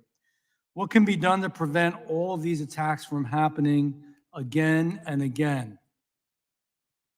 Your thoughts, Dr. Ralby? To prevent the attacks, we have to draw the Houthi attention away from shipping. That has to be the first step. It doesn't mean that they will stop attacking. It doesn't mean they will stop fighting, but they need to not be attacking global maritime commerce and the seafarers who carry our goods. We need to embolden not only the government of Yemen, but as we said before, the neighborhood in order to help make that happen. So American strength in diplomacy and American strength in its military both require that we help our closest friends recognize their own interests as well. At the moment, we have some hope in the immediate horizon with the EU naval force mission that is being sent to the region on the 19th of February. The EU is not a military alliance. The EU is not a sovereign nation state in and of itself. And during the piracy days, we learned an important lesson from the EU naval force mission. Some of the most hostile nations towards each other, so Russia, China, Iran, India, the United States, others who do not necessarily love to speak to each other or love to work together, found common purpose using the EU as that nameless, faceless economic community in combating an economic threat. And so we may be able to work more closely with some of our partners, with some of the region, if we first divorce the narrative, second, find these kinds of avenues for pulling Houthi attention away, third, embolden and support the government of Yemen and the Yemeni people to retake their sovereignty, and ultimately try to keep the focus on the consequences, not necessarily the actions. Thank So you as I for said your before- answer. Thank you. Thank you. Houthi attacks have also gravely affected, as we all know, that's why you're here, our supply chain. The Red Sea helps facilitate a massive amount of global trade per year, and you all know that as well. And these attacks have forced many of these ships to reroute around the Cape of Good Hope, which you also know. And it's making more cargo more expensive, which you also know, and time intensive. This is directly caused by the very same group that our current president declassified as a specially designated global terrorist group over 2 years ago. Again, it's a clear example, in my opinion, of weakness. In that time, this undoubtedly terroristic organization has been able to regroup and put themselves in the position where they can attack, and they are attacking America and our allies with the help from Iran. Mr. Ralby, do you believe it was wise to declassify the Houthis 2 years ago? At the time, I did think it was the wise decision. The reason was, at that point, there were two major equities at stake. Number one, the humanitarian situation in Yemen was absolutely dire. 6 million people were on the brink of famine, and the ability to negotiate the movement of aid with a foreign terrorist organization controlling the territory was one of the challenges that was being faced. Thank you, and I thank you for the answer. I'm running out of time. I would respectively disagree with you. We are where we are now, and certainly look how that worked out for us. Mr. Chairman, I yield back. Gentleman yields back. Mr. Auchincloss, you're recognized for 5 minutes. Thank you, Chairman. I appreciate the witness's time and testimony. Dr. Ralby, despite their protestations, do you think the Houthi leadership cares about the people of Gaza? No, I do not. And is it true that, in fact, under their brutal, incompetent, nefarious governance, that 10 times as many people have died in Yemen as have died in Gaza? I'm terrible at math, but sounds about right. Yes. And so I would note for those in the United States and elsewhere who are cheering on these Houthi pirates who have designed to make them into social media stars, who are chanting, who are rallying to their flag, that they are supporting terrorists who have killed American service members, who have been sadistic to their own people, and who seek to undermine the very rules of international commerce that have allowed peace and prosperity to spread the world over. Do you think the Houthi leadership gains or is weakened with direct confrontation with the United States? Important thing to note is that the Houthi leadership is a bit of an amorphous body. It is always intentionally decentralized. And so one of the challenges is that, yes, we could maybe look at who the Supreme Council is and determine them, but there are also other factions in different parts of the area that will respond differently. All of them, though, all of them are responding in the same way at the moment to the U.S. strikes. That it has emboldened all of them uniformly. Yes. So to be blunt about it, this is good politics for them at home. Yeah. And so while I hear the outrage and the sense of urgency from my Republican colleagues, and viscerally I share it, anytime American merchant marine, anytime American service members are under harm's way, we also have to recognize that we don't want to walk in to the game that our enemy wants to play. So let's now unravel what might actually scare Houthi leadership. They are reliant on Iran as their patron state. Is that correct? They are. And Iran itself is reliant on China as the purchaser of its oil exports. Is that right? They are. So is it safe to say that China could exercise significant influence here if it wanted to reduce support and funding for the Houthi? Very much so. And yet, as a member of the Select Committee on Competition with the Chinese Communist Party, I want to highlight that China is not only missing in action as a purported upholder of international commerce and rules, but is in fact actively undermining the potential for a peaceful resolution to this issue. The deal that they brokered between, I use the word broker maybe in quotation marks because really it was a performance, but that they claimed to help broker between Saudi Arabia and Iran required that those states bring the Houthis under control. Obviously that hasn't happened, and yet China has done nothing to curtail or punish Iran for that. China has also done nothing to ensure the safety of the Red Sea. Is that right? That is correct.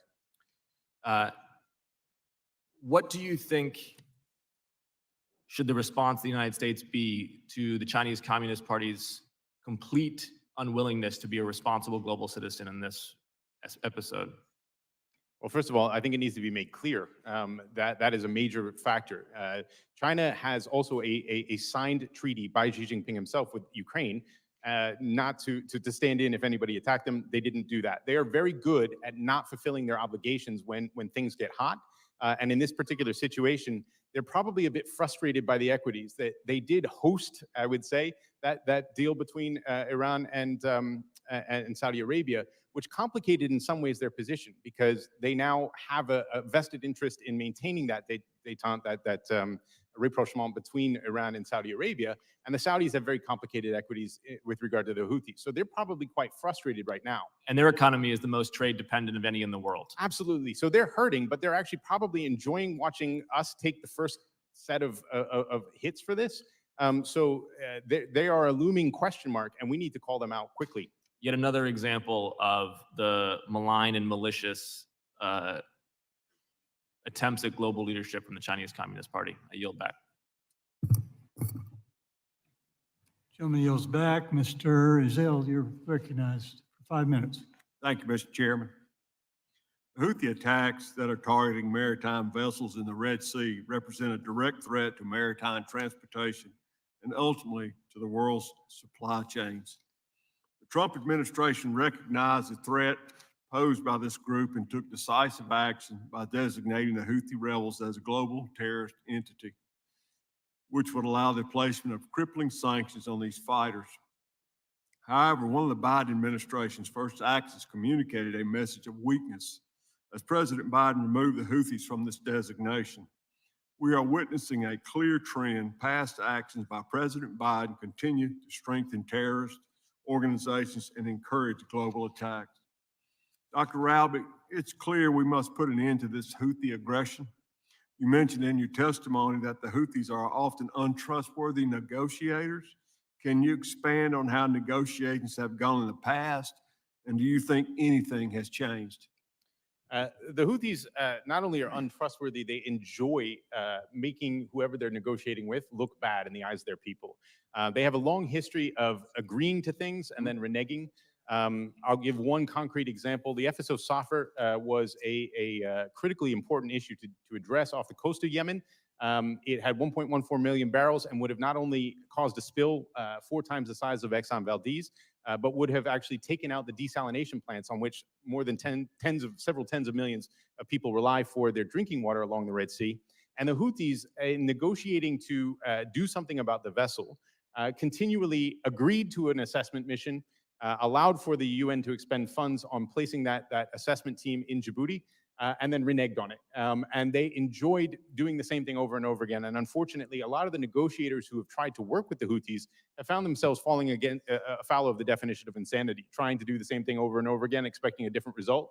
The Houthis are consistent in one thing, in being untrustworthy, in being very quick to renege on any promises they make. So they cannot be trusted. They cannot be negotiated with in the same way that we would otherwise. Recently, they agreed to not attack vessels that were carrying oil coming into the Gulf of the Port of Aden. Unfortunately, they went ahead and struck them very quickly. So they have a long history of reneging on every promise they make. Thank you, Doctor. Mr. Chairman, I yield back. Gentleman yields back. Mr. Rouser, you're next. Welcome to the committee. Thank you, Mr. Chairman. I see my friend and colleague, Dusty Johnson here. Dusty and I serve as co-chairs of the Supply Chain Caucus here on the House side. And I know I have heard from industries all across the board, obviously, just how critically important the Red Sea and Suez Canal are to an efficient supply chain.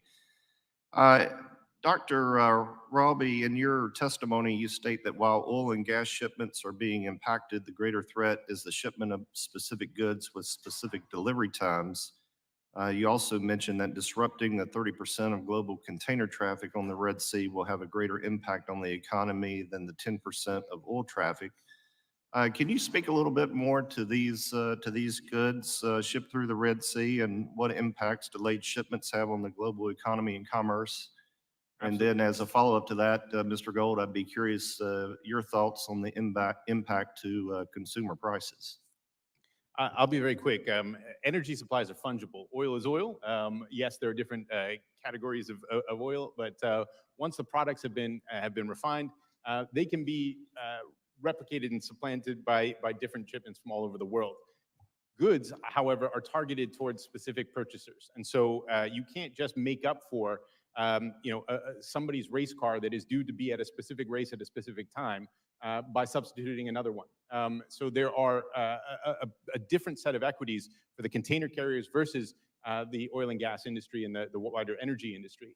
In fact, one of the other disparities is that oil and gas movements through the Red Sea are actually a much smaller percentage of the overall traffic than the container goods. And so that is why I would argue that the container industry, which is why it's important to have Mr. Dar here, is more affected by this.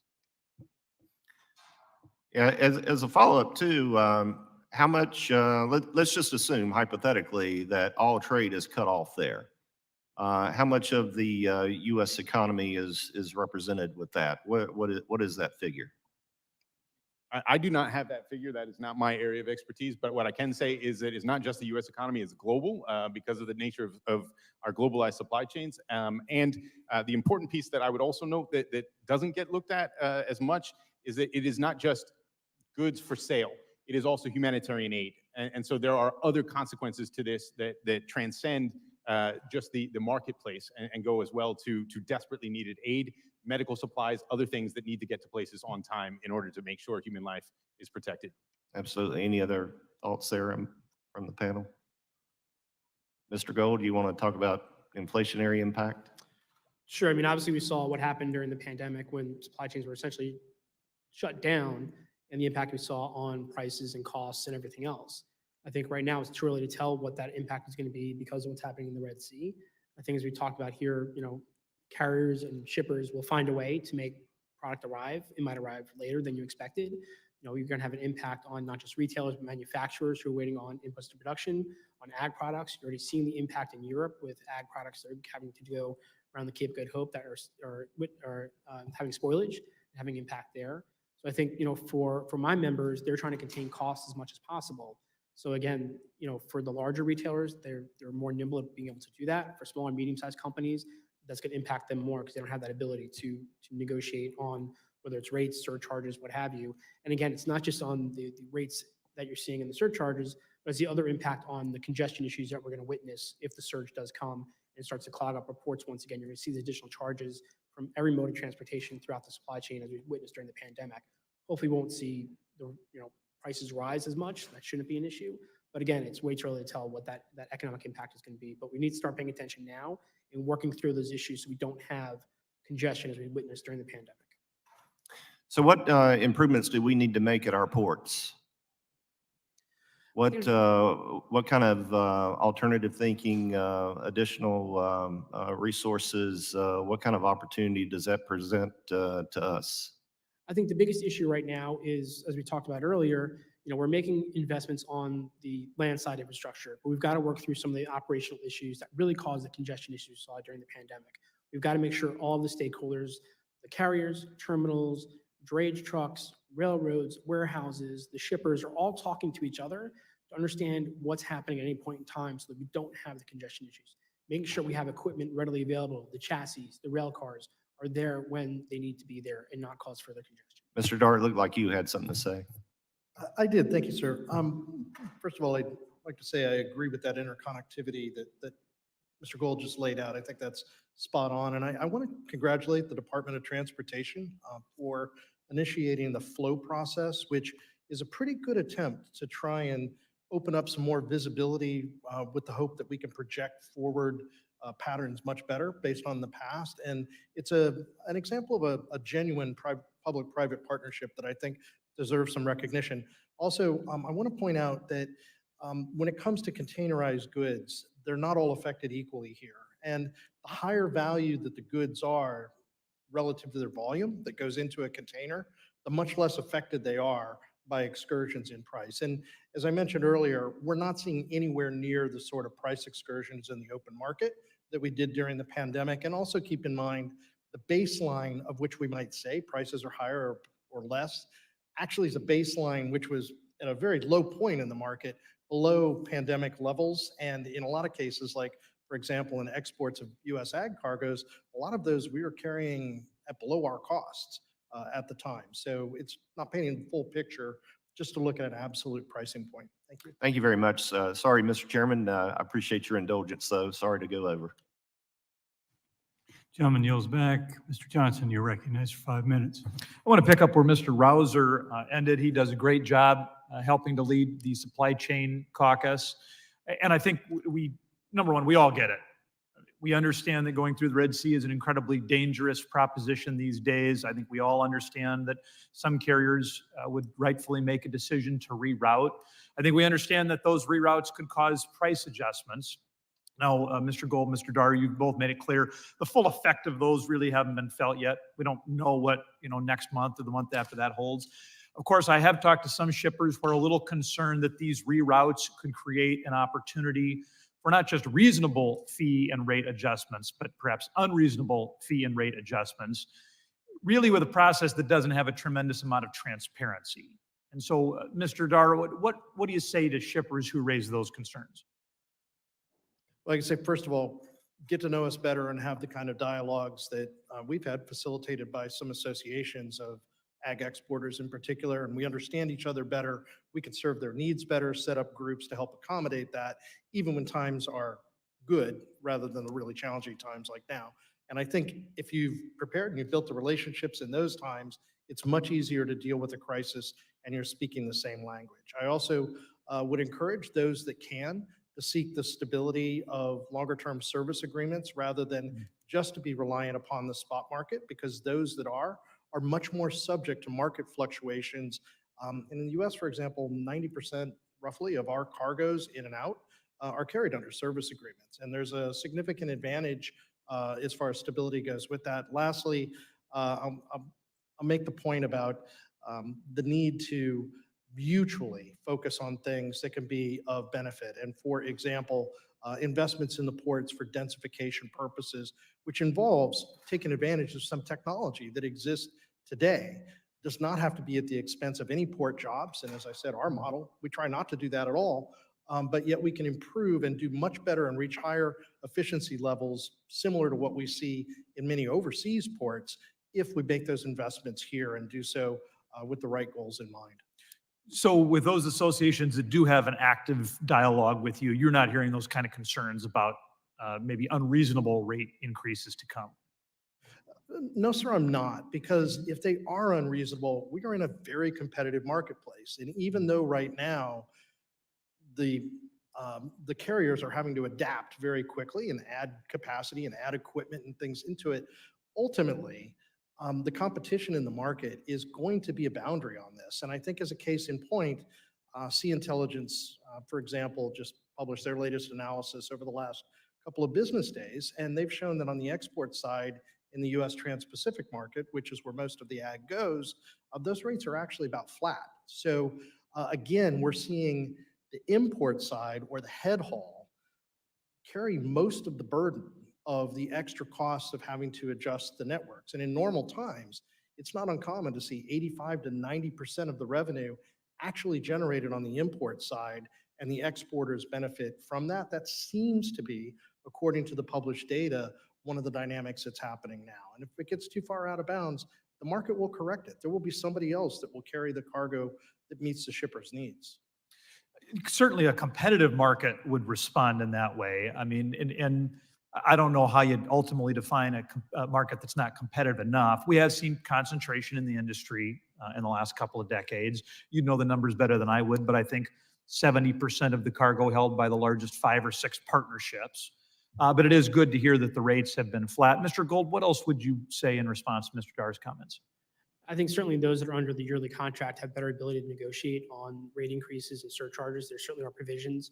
But again, small and medium-sized companies that aren't under those yearly contracts that rely on the spot market don't have the same ability and same flexibility. And they certainly are the ones that are being impacted by those increases. And again, looking to the next contract cycle, concerns about what comes next and how those prices are, going to go forwards. Right now, we would love to see more visibility into how some of those numbers are coming about. I think from what I hear from my members, they are working with the carriers and negotiating and figuring out, how much of those surcharges they're going to take on.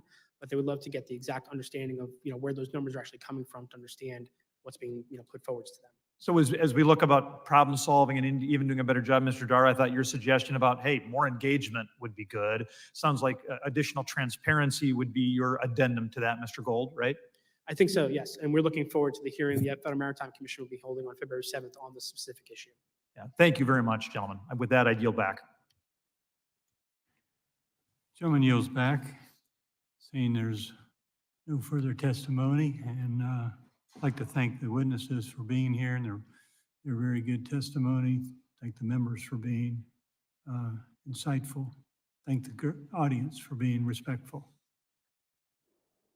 Hearing's adjourned.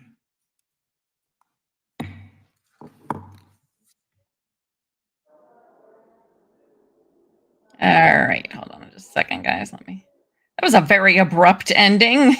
It's like, we're done. Bye. Well, let's just say that one had a slow start. It was a slow start. I was like thinking to myself, this is a very, how do I want to put it? A very calm hearing about attacks, military attacks. But hey, David F. But it ramped up a little bit at the end. So, okay, good. We got to see a little bit of energy going out there. So that's good. So I had a couple of, so this aired on, what did I say? January 30th. Let me just go over a couple of things with you that have happened since then. Let's see, which one do I want to start with? I think I pulled up. Let's start here. Okay. So we have, I'm sure you guys can see this. Okay. Now maybe that way. There we go. This is from Reuters. This is, for goodness sakes, I hate it when they do that. So this was on the 31st. So this was the day after that hearing. Yemen's Houthis on Wednesday said their naval forces carried out an operation targeting an American merchant ship in the Gulf of Aden, hours after firing missiles at U.S. Navy destroyer Gravely. They targeted the American merchant ship Khoi with several appropriate naval missiles. Houthi military spokesman Yahya Saraya said, "Oh lordy, hold on a second. I don't want to blow your ears out." Like, okay, sorry, I'm still getting over that cold. Um, The Liberian flagged container ship Koi is operated by UK-based Oceanic Services. The company's fleet includes, okay, well, we don't need to go into it all. British maritime security firm Ambry on Wednesday said that a merchant vessel reported an explosion on its starboard after it was targeted with a missile while underway 69 nautical miles southwest of Aden, Yemen. Ambry was aware that a missile was fired. It added in an advisory note. It didn't mention whether the missile or whether the vessel was in fact the Khoi. The Iran-aligned Houthi militants, who control the most populous parts of Yemen, have launched wave after wave of exploding drones and missiles at commercial vessels since November 19th in what they say is a response to Israel's military operations in Gaza. And I'm not sure what it's at, but I believe as of either the beginning of the week or late last week, there have been at least 160 attacks on I believe just American military, either ships or what's going on? 1 second. No. Okay, we're gonna get out of there. They're attacking me. 160 military attacks that I believe the Houthis are claiming. So it's getting a little bit crazy. So it's interesting that we haven't had more of a response to them yet. I know, the government is being, for whatever reason, a little bit conservative in their approach, some would argue, but we do have something. So this is on Fox News, the U.S. Where do we want to go? I guess, yeah, we'll stay at that. Okay. U.S. takes self-defense strike against Houthi projectiles poised to launch a commercial ship in Red Sea. So exactly what this is talking about. And this again was on the 31st, early Thursday. So yesterday, the U.S. early Thursday. Oh, it's Thursday there, right? I forgot. They're that far ahead. Carried out a self-defense strikes targeting and destroying multiple projectiles that Houthi militants in Yemen were prepared to launch at commercial ships. A U.S. official tells Fox News. Let's see what they have to say about this. Oh, we gotta get through the ad here first. White House press briefing expected to start any moment now. We are waiting to see if the administration will address President Biden's alarming comments yesterday on the effectiveness of U.S. strikes against Houthi rebel targets in Yemen. Listen to this. Are the airstrikes in Yemen working? Well, when you say working, are they stopping the Houthis? No. Are they going to continue? Yes. Deputy Pentagon Press Secretary Sabrina Singh joins us now. Sabrina, welcome to the program. Good to have you on. I believe this is the first time. In terms of what the president said there, are the strikes working? No. The U.S. military has got the capability of putting the Houthis out of business this afternoon. Why don't we just do it? Well, thanks, John. It's obviously great to be with you. First time on your program, so thank you for having me. Look, I mean, it's really up to the Houthis for when they decide to stop their attacks. We know they still have capabilities. By no means did we say we have eliminated every single thing that they have, but we have degraded and completely disrupted some of their capabilities, including as recently as early this morning when we took action against anti-ship ballistic missiles that were getting ready to launch at U.S. ships and merchant ships that are transiting that Red Sea area.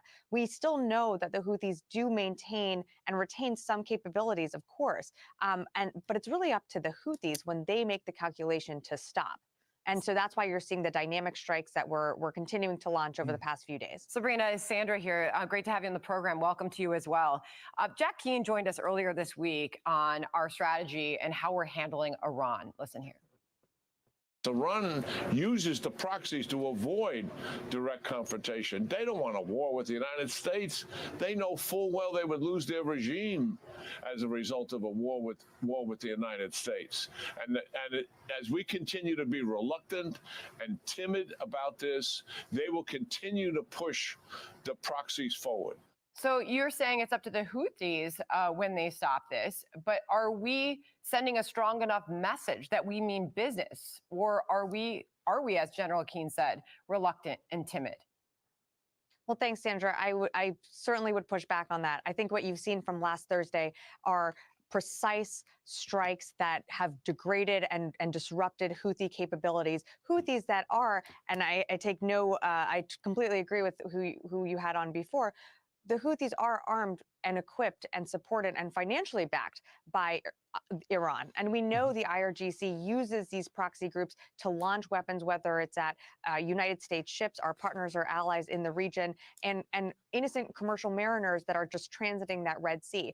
But I think we are sending an incredibly strong message, and frankly, a message that has the support of the entire world. I mean, shipping from over 50 countries have been affected by the Houthis' attacks on commercial vessels. And just a few weeks ago, you saw a multilateral statement that over 40 countries signed on to condemning the Houthis' actions. So I think that really does send an incredible message.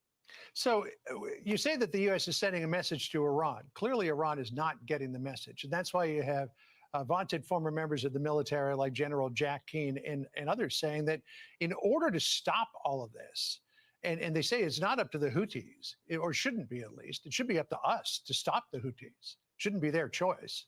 They shouldn't have a choice in this. But these vaunted military legends, really, of service are saying that you've got to go after Iran. And Colonel Joe Bacino, who used to be the spokesperson for CENTCOM, said there are ways to hit Iran that will not escalate this into a wider war. Listen to what he told us the other day. The Iranians have IRGC bases in the south that are largely empty most of the time. You could strike those. There are Iranian vessels, Iranian ships in the Arabian Gulf that you could strike. There are also Arabian oil refineries. So you've got a series of targets, and U.S. Central Command has submitted these targets to the Pentagon through the White House and been disapproved many times. But there are a series of targets you can strike that will not ignite a war, but will send a message and will really inflict pain. That's really what you got to do here. So he's suggesting, Colonel Bacino, that the Pentagon, the military side of this, has got a plan to deal with Iran. But the political side of the Department of Defense and the White House is saying, no, no, no, no, we can't do that. Why? Well, I appreciate those comments, but again, I'm not going to get into intelligence assessments. And every single day, this building, this White House, this administration is thinking through how can we protect our forces and how can we continue to protect commercial shipping through the Red Sea. And I think something that's very important and that the administration has taken steps to do is thinking through the calculation of not wanting regional war. We do not want to see this conflict spread out. We do not want to have our forces engaged in a war. And so while I appreciate Colonel Bacino's comments on that, again, he's not here in the building. He's not receiving the assessments that we're receiving in real time, the intelligence assessments every day that come in from the intelligence community. So I would take that a little bit with a grain of salt here. Our commander, our central commander and our secretary are in regular contact with each other about specific targets. And again, making sure that we are taking dynamic actions when we need to protect our forces. And that's what you're continuing to see over this past week. And should we need to, we'll continue to do it. Sabrina, could we get your thoughts on how the Pentagon is going to handle Congress now reaching out to Secretary Austin over the secrecy of his health, the hospitalization for 2 weeks? The public didn't know. The White House.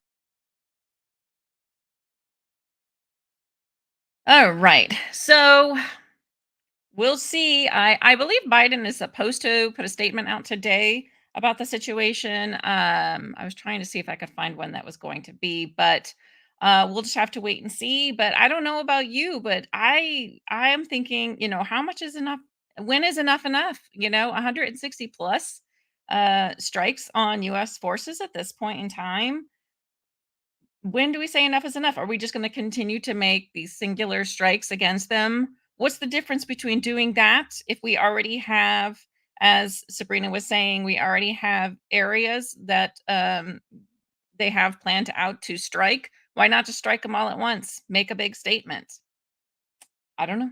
But I don't know. According to her, we don't have the intelligence that they do, which is very true. So we will wait and see what happens with this. Thank you guys so much for joining me this morning. So today at 2 p.m., I'm going to be doing another show, and it's actually going to be a double header. It's going to be a 2-for-1. So we're going to have two different hearings that I'm going to be showing back to back. And they both are about the CCP. So the first one I'm showing at 2 is the CCP Support for America's Adversaries. And these are going to be in the same stream. And then the second one, let me find, which one was that? That one was on Tuesday, and then I believe the other one was yesterday. No, it wasn't yesterday. They were both on Tuesday. So the other one was, okay, hold on, let me just go here.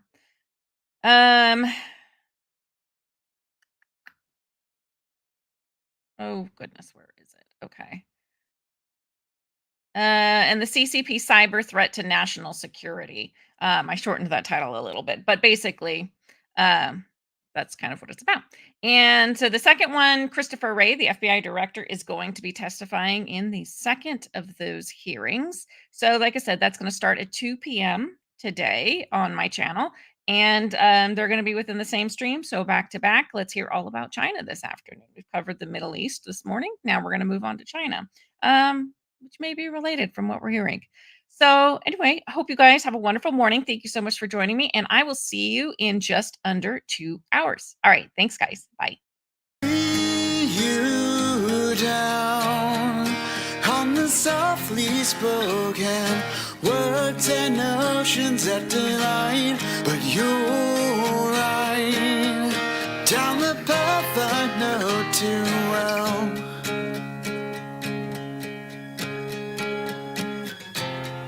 You're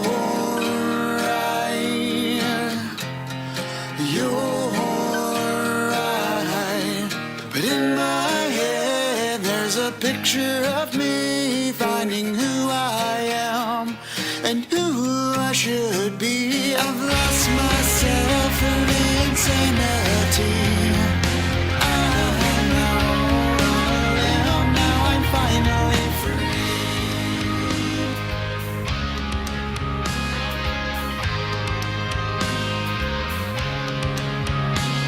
Slow me down, though the past is broken. Hope has opened a new pride, but you're right down the path I know too well. You're right,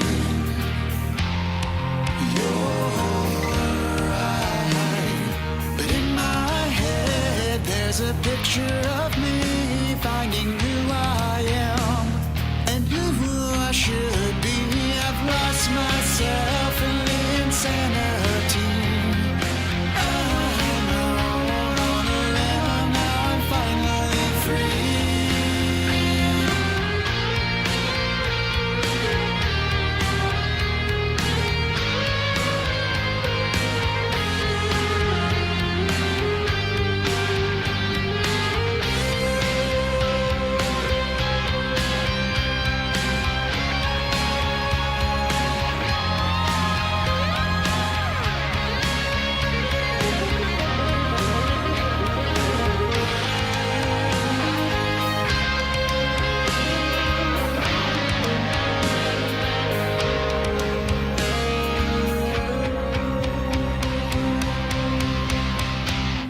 But in my head there's a picture of me finding who I am and who I should be. I've lost myself in the insanity.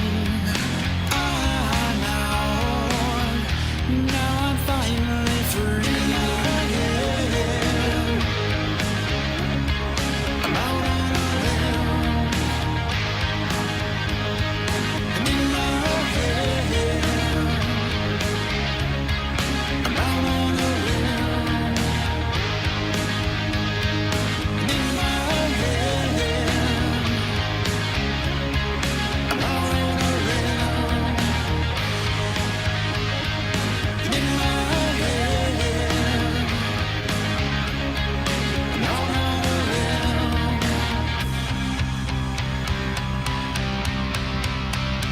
I've lost myself.